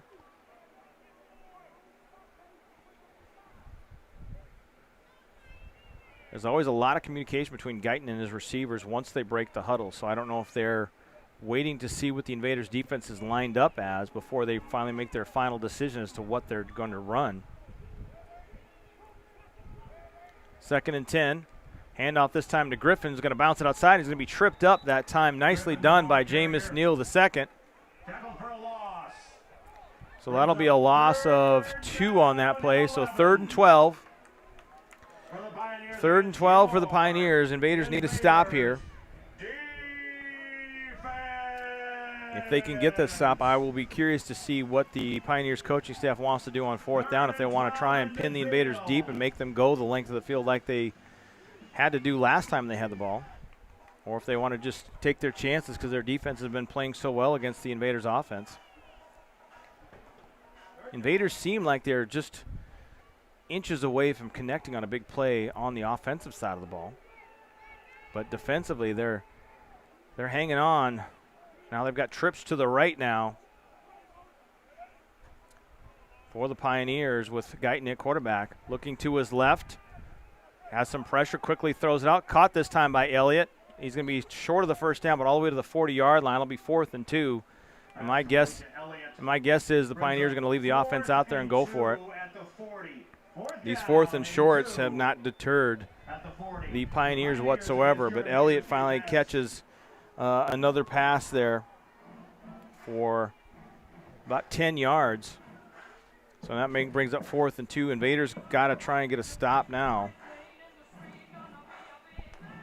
As the clock continues to run, 12:08 and counting here in the 4th quarter. If you're just tuning in, the Minneapolis Warriors took care of business today at home against the Twin Cities SaberCats, moved to 9-0 in the league.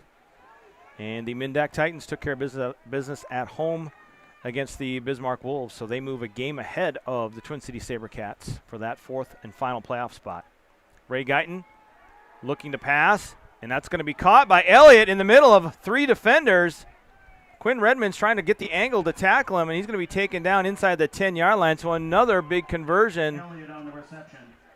Another post pattern or crossing pattern there for the Pioneers. And this time they're set up at 1st and goal at the 9-yard line. So 2 big pass plays here on this drive have moved the Pioneers all the way from kind of being uncomfortable inside about their own 10-yard line. I forget where they started at. Maybe it was their 15, 16-yard line. No, it was the 9, excuse me. But now they are all the way down to the Invaders' 9-yard line. So Invaders defense needs to find a way to make a play. And the Pioneers offense has been the side of the ball that's been able to make the most plays today when it's counted. When it's mattered the most, Counted, every play counts. Guyton hands off to Griffin. He's going to try and pick his way through the middle. He's going to squirt through. Touchdown, Pioneers. That puts it up to 13-0 now in favor of the Pioneers. And that is not good news for the Invaders defense, who have been playing so well today. Give up a couple pass plays here on this drive. And the Pioneers are finally able to get back into the end zone again, taking a 13-0 lead. And once again, even if it wasn't already all on their shoulders, so much pressure on the Invaders offense to finally get some things going and get in the end zone. It's been quite some time since the Invaders have been shut out. I know that. The last time I can remember getting close to that was a playoff loss against these Pioneers. And kick is up, and it's good. Playoff loss in 2017, I believe.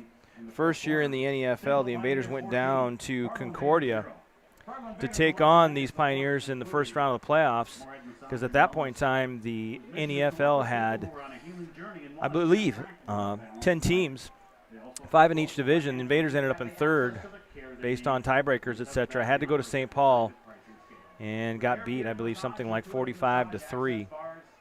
So that was as close as I can remember to them getting shut out in recent memory since I've been associated with the team. So the Invaders are going to have to do a lot to make up 2 touchdowns with 10.5 minutes to go. Going to need to have some type of big play pave the way to get in the end zone, because they've been just short of these big plays that they've needed.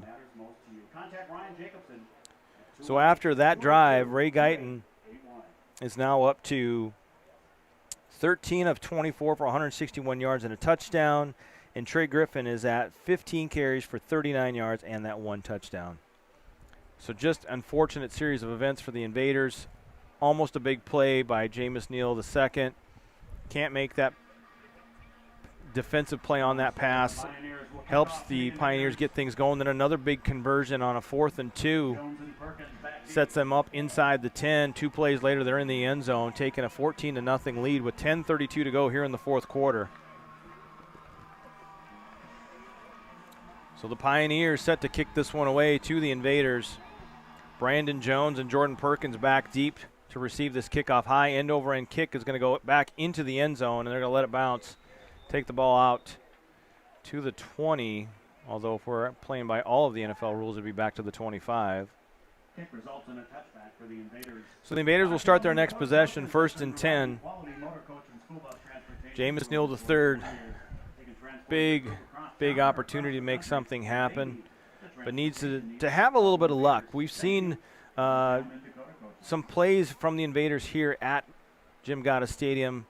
I think back to the Mindac Titans game where Nate Soto made not 1 but 2 leaping catches over not 1 but 2 defenders for touchdowns. They're going to need some plays like that to really kind of have any momentum to try and to come back in this game. But a very good effort today by the Invaders. And there's a sack, an immediate rush there by the Pioneers. They've got that momentum on their side now. The loss of 5. It'll be 2nd and 15.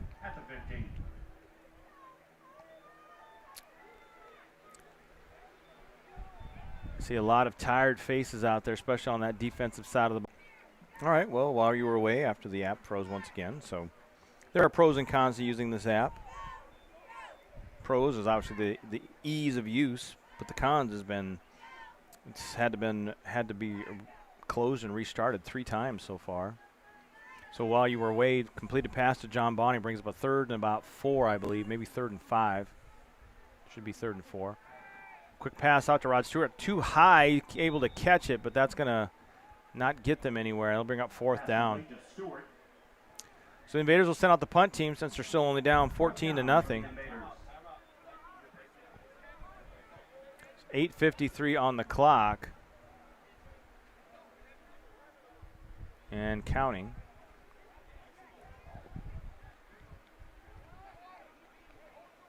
So Invaders sent out the punt team. Definitely not something that they wanted to do.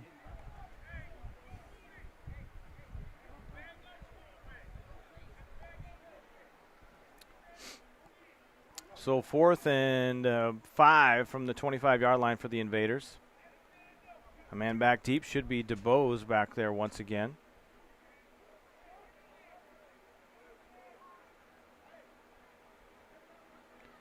Tahir is going to fake this one. Now he's going to just rugby-style kick it, trying to get over the head of DeBose. He's going to catch it and be taken down fairly quickly. Ends up losing his helmet. Player down on the field, I believe that might be Felton Spencer, or Felton Somerville, excuse me. Felton Spencer, I believe, was an NBA player.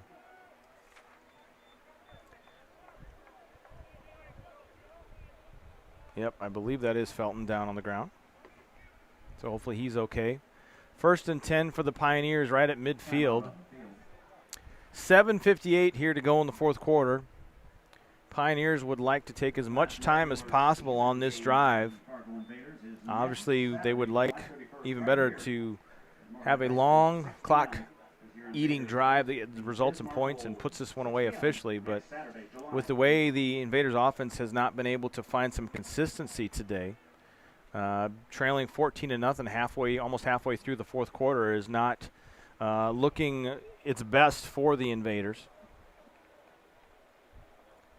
And Felton is getting up, and he looks like he should be all right.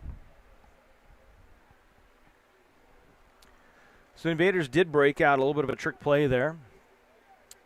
Had the option with Nate Soto, the big wide receiver, on the near side to us, and Lazan Tahir rolling to his right with the option to pass it to him or someone else, but didn't see anything open, so just decided to kick it away, save a little bit of field position. But it looks like they actually marked the ball carrier down to the 49 in the Invaders territory.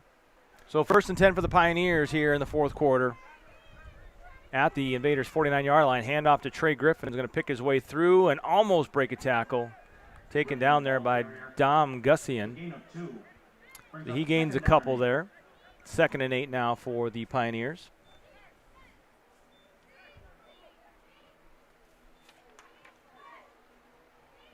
So the way things have gone with the Invaders sweeping both the SaberCats and the Titans, they are pretty much locked in at that 3 seed. They would fall to 5-4 if this score remains here in the 4th quarter.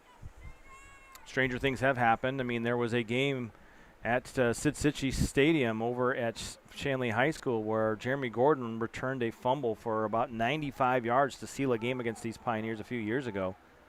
Big run there by Trey Griffin, and he's going to get enough for a 1st down all the way down to the 35-yard line. Nicely done by Griffin. We've got a couple players down on the field now. We've got Dom Gussian down. He's going to get himself up off the turf. And I can't tell if that is Clyde Bryant down on the field as well. Pioneers passing 13-24. So mention our sponsors, as always, Thrivent Financial. They believe money is a tool, not a goal, driven by a higher purpose at their core. They are committed to providing financial advice, investments, insurance, banking, and generosity programs to help people make the most of all they've been given. Thrivent is proud to support the Fargo Invaders' goals, and one of our actual coaches, Ryan Jacobson, is excited to help you achieve yours. Let's create financial strategy that reflects your priorities and protect what matters most to you. Contact Ryan at 218-282-2881. That's Thrivent Financial. And we get one off and the other one on. Novelty Construction. Since I don't exactly want that to be focused on with the injured player, taking some time to get up. Defensive stats, 2 sacks each for the Pioneers. Novelty Construction. 2 interceptions for the Pioneers, 0 for the Invaders. Novelty Construction is based out of Fergus Falls, Minnesota, and they're helping you build your dream home, man cave, outbuildings, or updating your current home. Come build with them. Call them at 218-850-3352, and they'll help you build whatever you need. And that is Mr. Clyde Bryant. Can't say enough about not so much you don't want to just focus on what people are as players on the field, but as a man, Clyde Bryant, one of the best guys you'll ever meet. And I say that with all sincerity. He is one of the good ones. Intrepid, they were found to make technology less daunting. They do this by promoting strong relationships, being your technical experts, and promoting positive environment for their employees. They keep IT simple so that you can do what you do best. They're so confident you'll want to keep working with them. They don't lock you into a long-term contract, so they go month to month and keep earning your trust every time. That's Intrepid, as Ray Guyton gets set with a 4 wide receiver set. Clock running with about 6.5 to go. Taking the time, talking to all his receivers.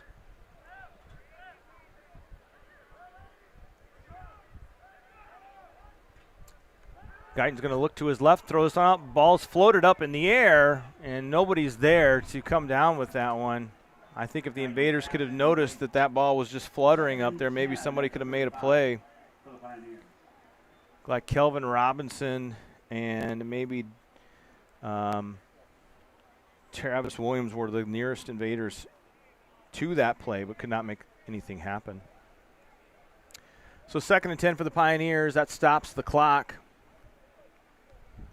I guess you want to take a shot, don't get me wrong, but sometimes in situations like that, you want to just keep that clock running. So 2nd and 10 for the Pioneers.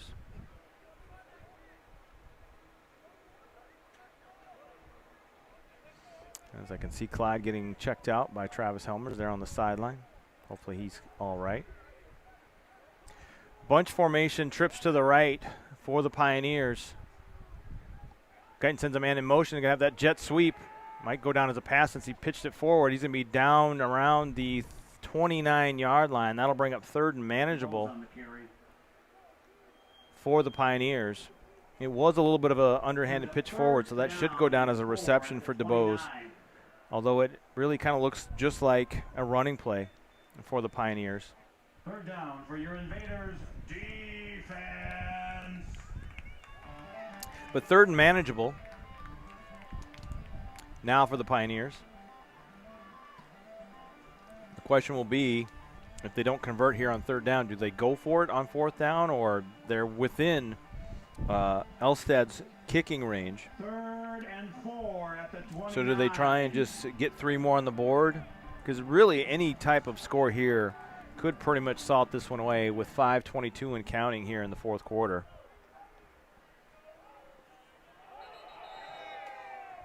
We got a false start there Flag on the play. on the Pioneers. That'll back them up 5. That'll make it 3rd and 9. Pioneers. So they back up.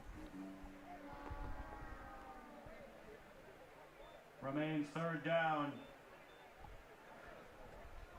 So 3rd and long now for the Pioneers. I don't know if that changes their plans, if they're just going to try and get enough here to make it within Elstad's range, or if they're just going to go 4-down territory as they've been kind of doing all day as they lead 14-0. It's cooled off nicely, at least up here in the booth. It says it's 84 degrees here, folks, so a nice, enjoyable evening, although it's not as enjoyable as it could be since the Invaders almost have to worry about a trick play with Guyton going that far over to his trips to the right. Guyton with some time looking to his right. He's going to throw this one out. Gets it to Elliott, and they're going to mark him down. He had to come back for the ball. They're marking him short. They're marking him down at the 26-yard line, so that's short of the 1st down by a yard. It's going to be 4th So 4th and 1 with 4.5 to go.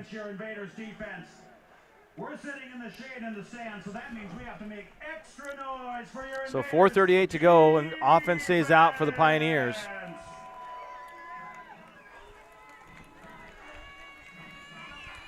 Invaders trying to hold here and get this offensive possession by the Pioneers over with and get the ball back for their offense. Tight coverage by the Invaders. Guyton tells everybody what he wants them to do. He moves that far away. I think, to me, it feels like they're setting things up to Direct snap to the running back. Guyton's going to throw this one out quickly. He's going to throw it down the sideline and out of bounds. And that'll be a turnover on downs for the Pioneers. So the Invaders defense manages to hold, but with 4:33 is all that's remaining in the fourth quarter, the Pioneers still lead 14-0 over your Fargo Invaders here on Fire Network Sports. It's first down for the Invaders at the 26. Otter Tail Minn-Dakota coaches, folks. If you need to get somewhere, a group of people, contact Otter Tail Minn-Dakota coaches. They've been providing quality motor coach and school bus transportation for over 44 years. They can transport your group across the country or just across town.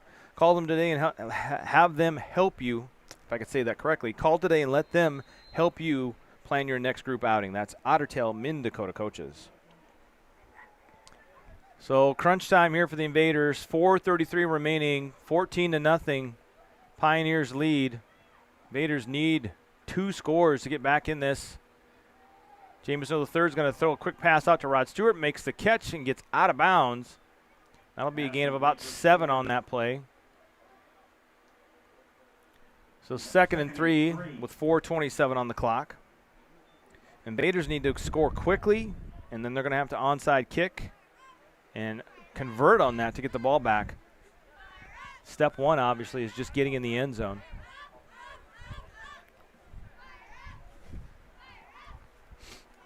So we'll see what Stitch lines up for this play. Soto wide to the right, Stewart and Bounty wide to the left.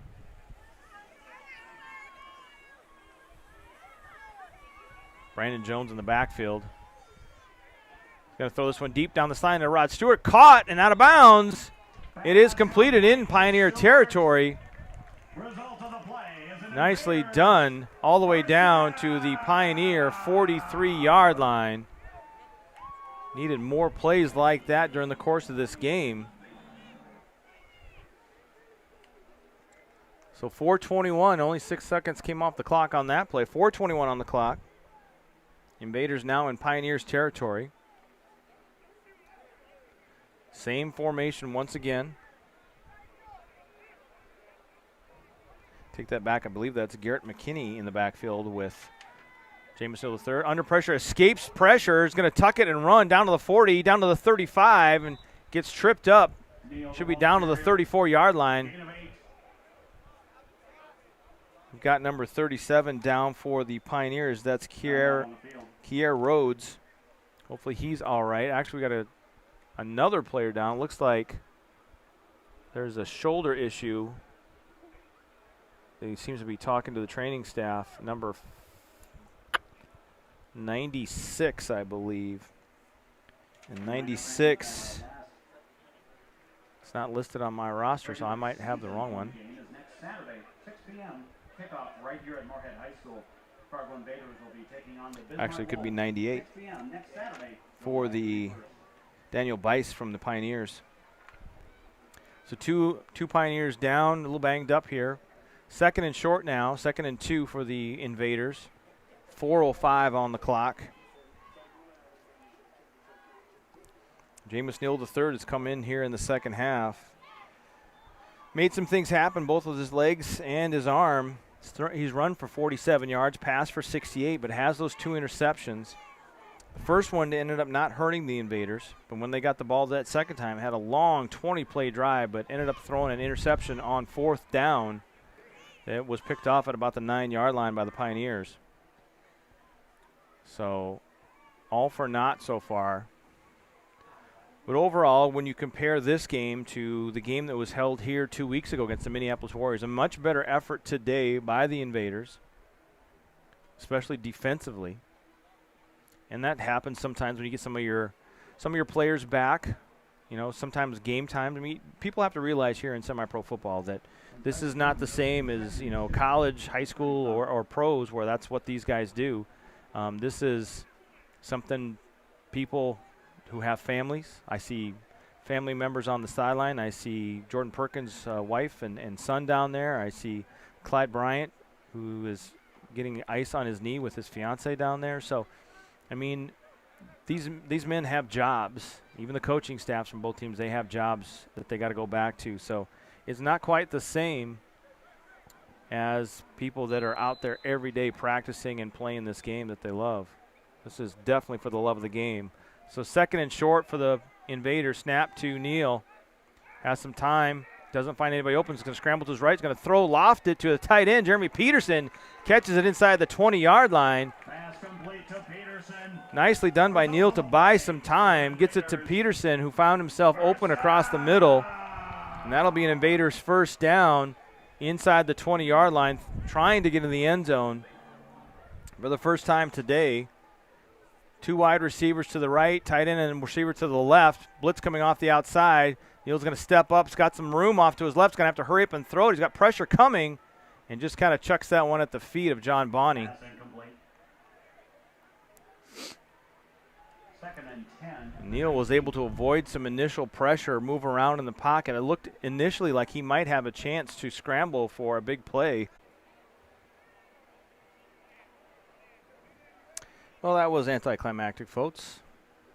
The last app. Lock up. Force you to miss a nice pitch and catch from Jameis Neal III to John Bonney along the far sideline, just across the end zone, just lofted it up for John Bonney to go up and get it. Extra point attempt now. Snap, set, and kick is up. And it is good. And the kick is good. So with 3:15 remaining here in the fourth quarter, your score, St. Paul 14, Fargo 7.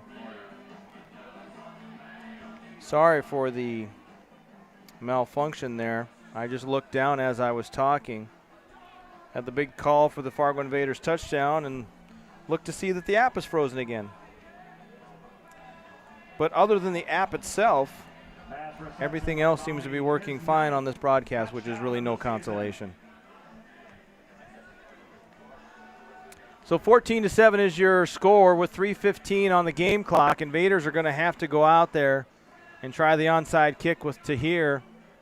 Try and recover this to give themselves a chance to pull this one out.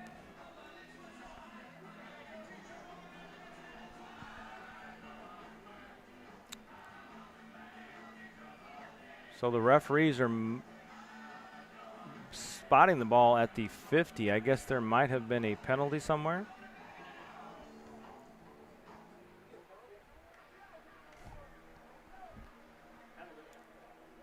Penalty on the Pioneers during the last play results in a kickoff at the 50. So a 15-yard penalty. I don't know if that was on the extra point or on the touchdown itself, but applied to the kickoff.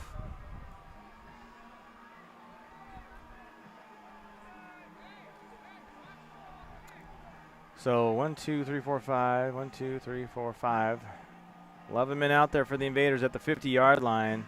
It's got to go 10 yards. Got to get to the 40 unless a Pioneer player touches it too soon. So hopefully we don't have any other issues with our broadcast, because trying to make a portable system for me to be able to manage this event on my own. Tahir's going to let this one go past. It's going to be picked up by DeBose, and he's going to be taken down inside the 20-yard line.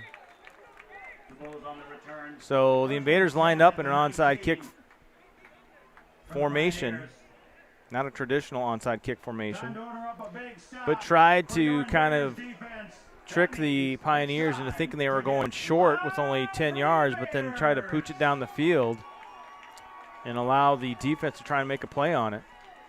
So the Pioneers will start 1st and 10 at their own 19 with 3:10 to go in the game. Invaders, I believe, have all 3 of their timeouts remaining.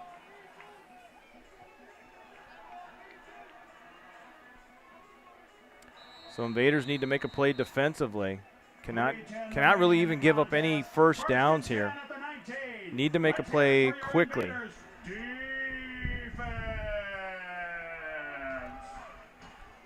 So 4 wide receivers set once again for the Pioneers. Guyton in the backfield is going to hand it off to Griffin's got a big hole up the middle. Big hit, and he's going to be taken down enough for a first down there. Invaders need to try and force a turnover. Can't take the timeout right now because they got that first down, so that's going to run off another 35-plus seconds. So we'll probably have one more play before the 2-minute warning with the way the clock management is going to go. So we'll see if Invaders can get a big stop here on this play and then take a timeout to force the Pioneers to have one more play before the 2-minute warning stops the clock.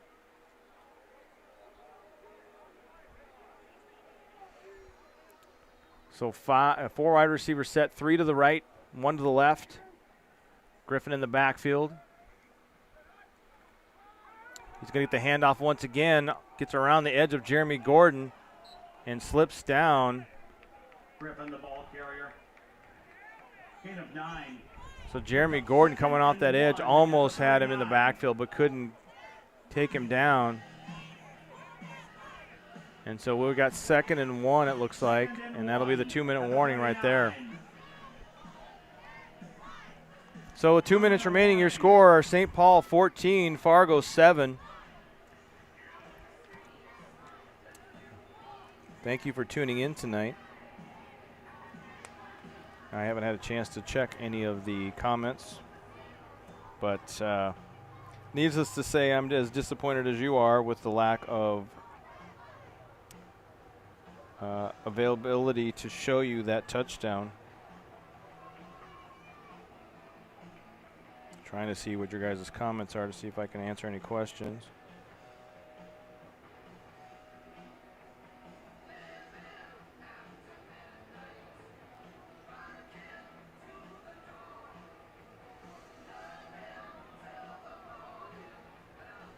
Well, to be honest, Brandon Torrey in the comment, it was 46-7, so it wasn't 50-0. 2nd and 1 at the 39 for the Pioneers against your Invaders defense. So I don't know where you got 50-0 before we scored. It was 40-0, I believe. Let's get on it. So unfortunately, that's the way it goes with live streaming these days. But 2nd and 1 for the Pioneers here with 2 minutes remaining in this game. Trip formation to the left. Man in motion is DeBose. He's going to get this little pitch, and he's going to get that first down. And that'll be a first down for the Pioneers. Result of the play is first down for the Pioneers. They've done that play a couple times today, and it's been effective. DeBose with another little pitch from the quarterback and gets enough for another Pioneers first down. Minute 36 and counting here in the 4th quarter before we wrap things up. 14-7 is your score.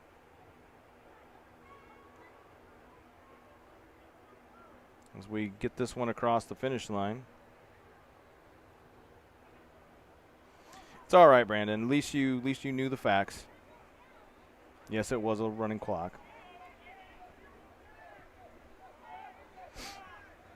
10 points is 10 points, though. They fake that play this time. Now Trey Griffin gets the run. It's going to squirt through the middle past the 50-yard line down to the 49 with 1 minute remaining in the game. Invaders call timeout. Brings up 2nd and 5. Timeout, Invaders. If we actually have any Warriors fans tuning in, that would be nice to know. Let yourself be known in the chat. Because obviously I know the Warriors are playing host to the Pioneers next weekend in a big rivalry game, which that went the Warriors' way last time. If I'm mistaken, guys, you can correct me, but I believe it was 46-21 in favor of the Warriors at that last game. So let me know if I'm right or wrong on that one. But the Warriors obviously moved to 9-0 today. If I can bring up their schedule quickly for you guys, at least on my end, to at least talk about it. 1 minute remaining in the game, folks. First time Pioneers, it was at Minneapolis in Cottage Grove, 47-21 in favor of the Pioneers. So obviously if the Pioneers want any chance of claiming that first spot in the playoff seeding, they're going to have to blow out the Warriors next weekend. Trips to the left, fakes the handoff. Guyton's going to run. This one's got a lot of room. Doesn't necessarily need to get anywhere else. Just take a knee. Guyton, the ball carrier. Result of the play is a first down for So first down for the Pioneers. That should be enough to salt this one away. Might have to snap it one more time, although the Invaders are going to use their last couple. Oh, thank you, Bone Doggy 21.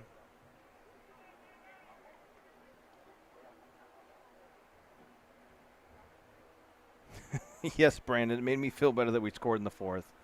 We didn't get shut out. What can I say?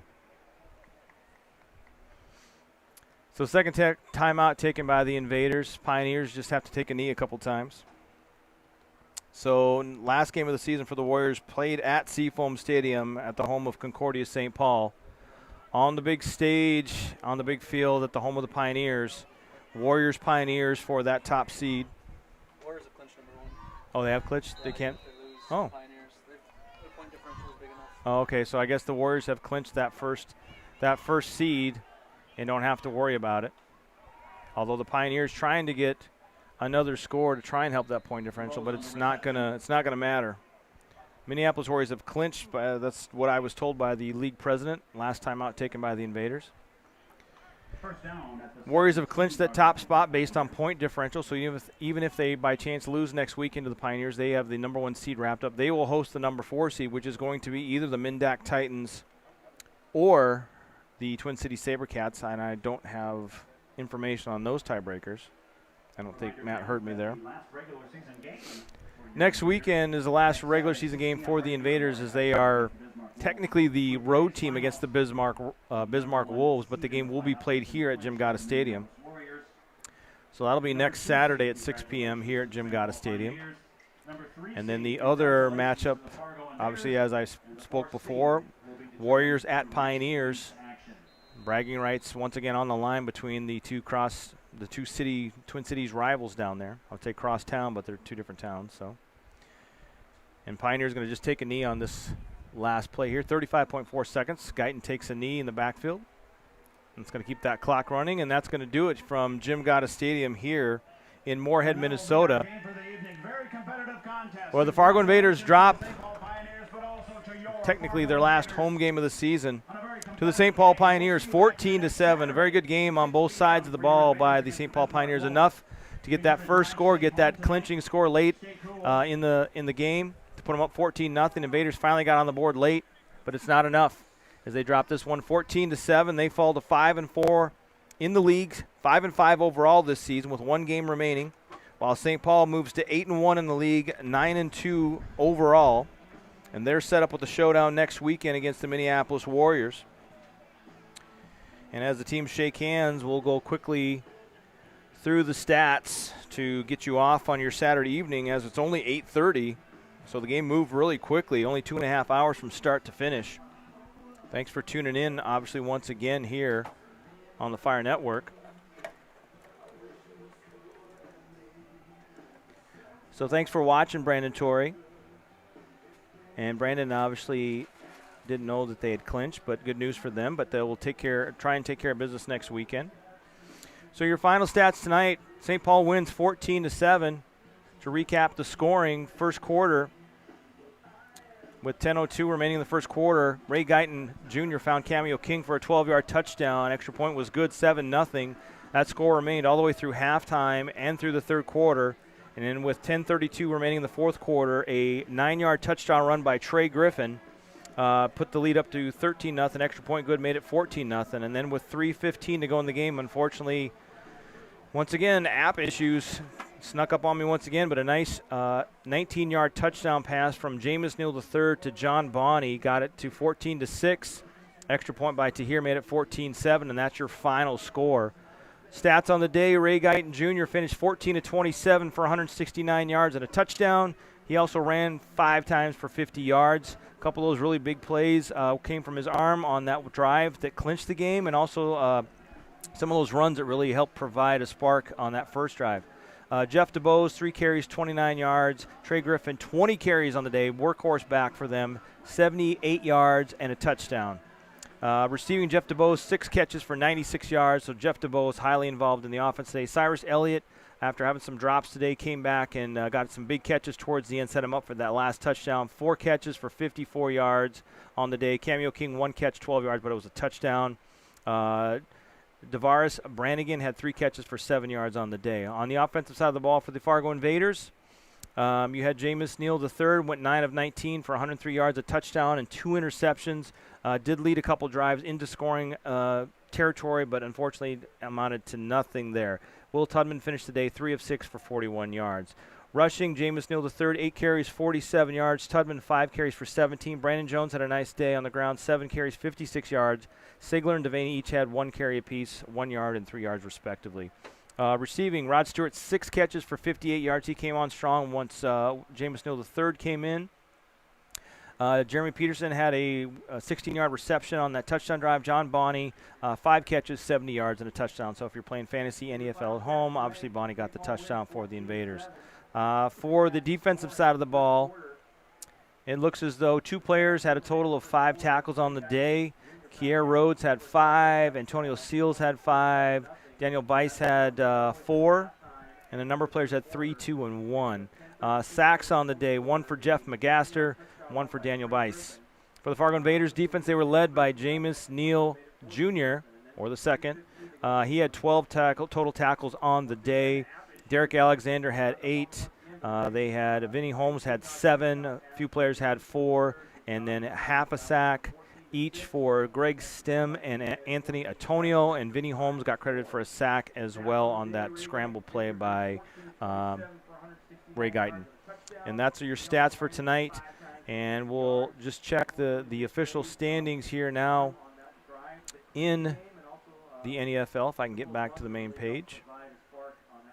So if you want to look at all these stats yourself, folks, please go to northernelitefootball.com and you can check that all out. Matt does not have it updated as far as the tiebreaker, as far as point differential. Warriors sit atop 9-0, clinch the top spot with point differential in the league. Pioneers second at 8-1. So the Pioneers are going to host the Fargo Invaders, who are at 5-4. Titans are 3-6. SaberCats 2-7. So based on tiebreakers, if the Titans can take care of business against the SaberCats once again, they will have to go on the road to face the Minneapolis Warriors, who are just playing and clicking on all cylinders. St. Paul Pioneers fans, you're going to have to bring your A game, obviously, and have a great game plan to take down the Warriors, because they've been playing pretty well this year. So I'll be interested to see how that game goes. Hopefully we'll be able to check that game out while we're up here in Fargo, taking on the Bismarck Wolves to finish off the season. So once again, I want to thank everybody for tuning in, putting up with the issues from my iPad here. I don't know if it's an iPad issue or just the app itself, but thanks again for tuning in. I want to thank once again always our sponsors for helping us bring you Fargo Invaders football. Ottertail Mid Dakota Coaches, Intrepidtech, Thrivent Financial, Novelty Construction, Dr. Travis Helmers of Health South of North Fargo, and obviously our lead sponsor, as always, Moorhead Massage and Wellness Center in Moorhead, Minnesota, owners by Matthew and Crystal Franco. So thanks again for tuning in for NEFL Football on Fire Network Sports. It's been a great time tonight. Thanks for joining us.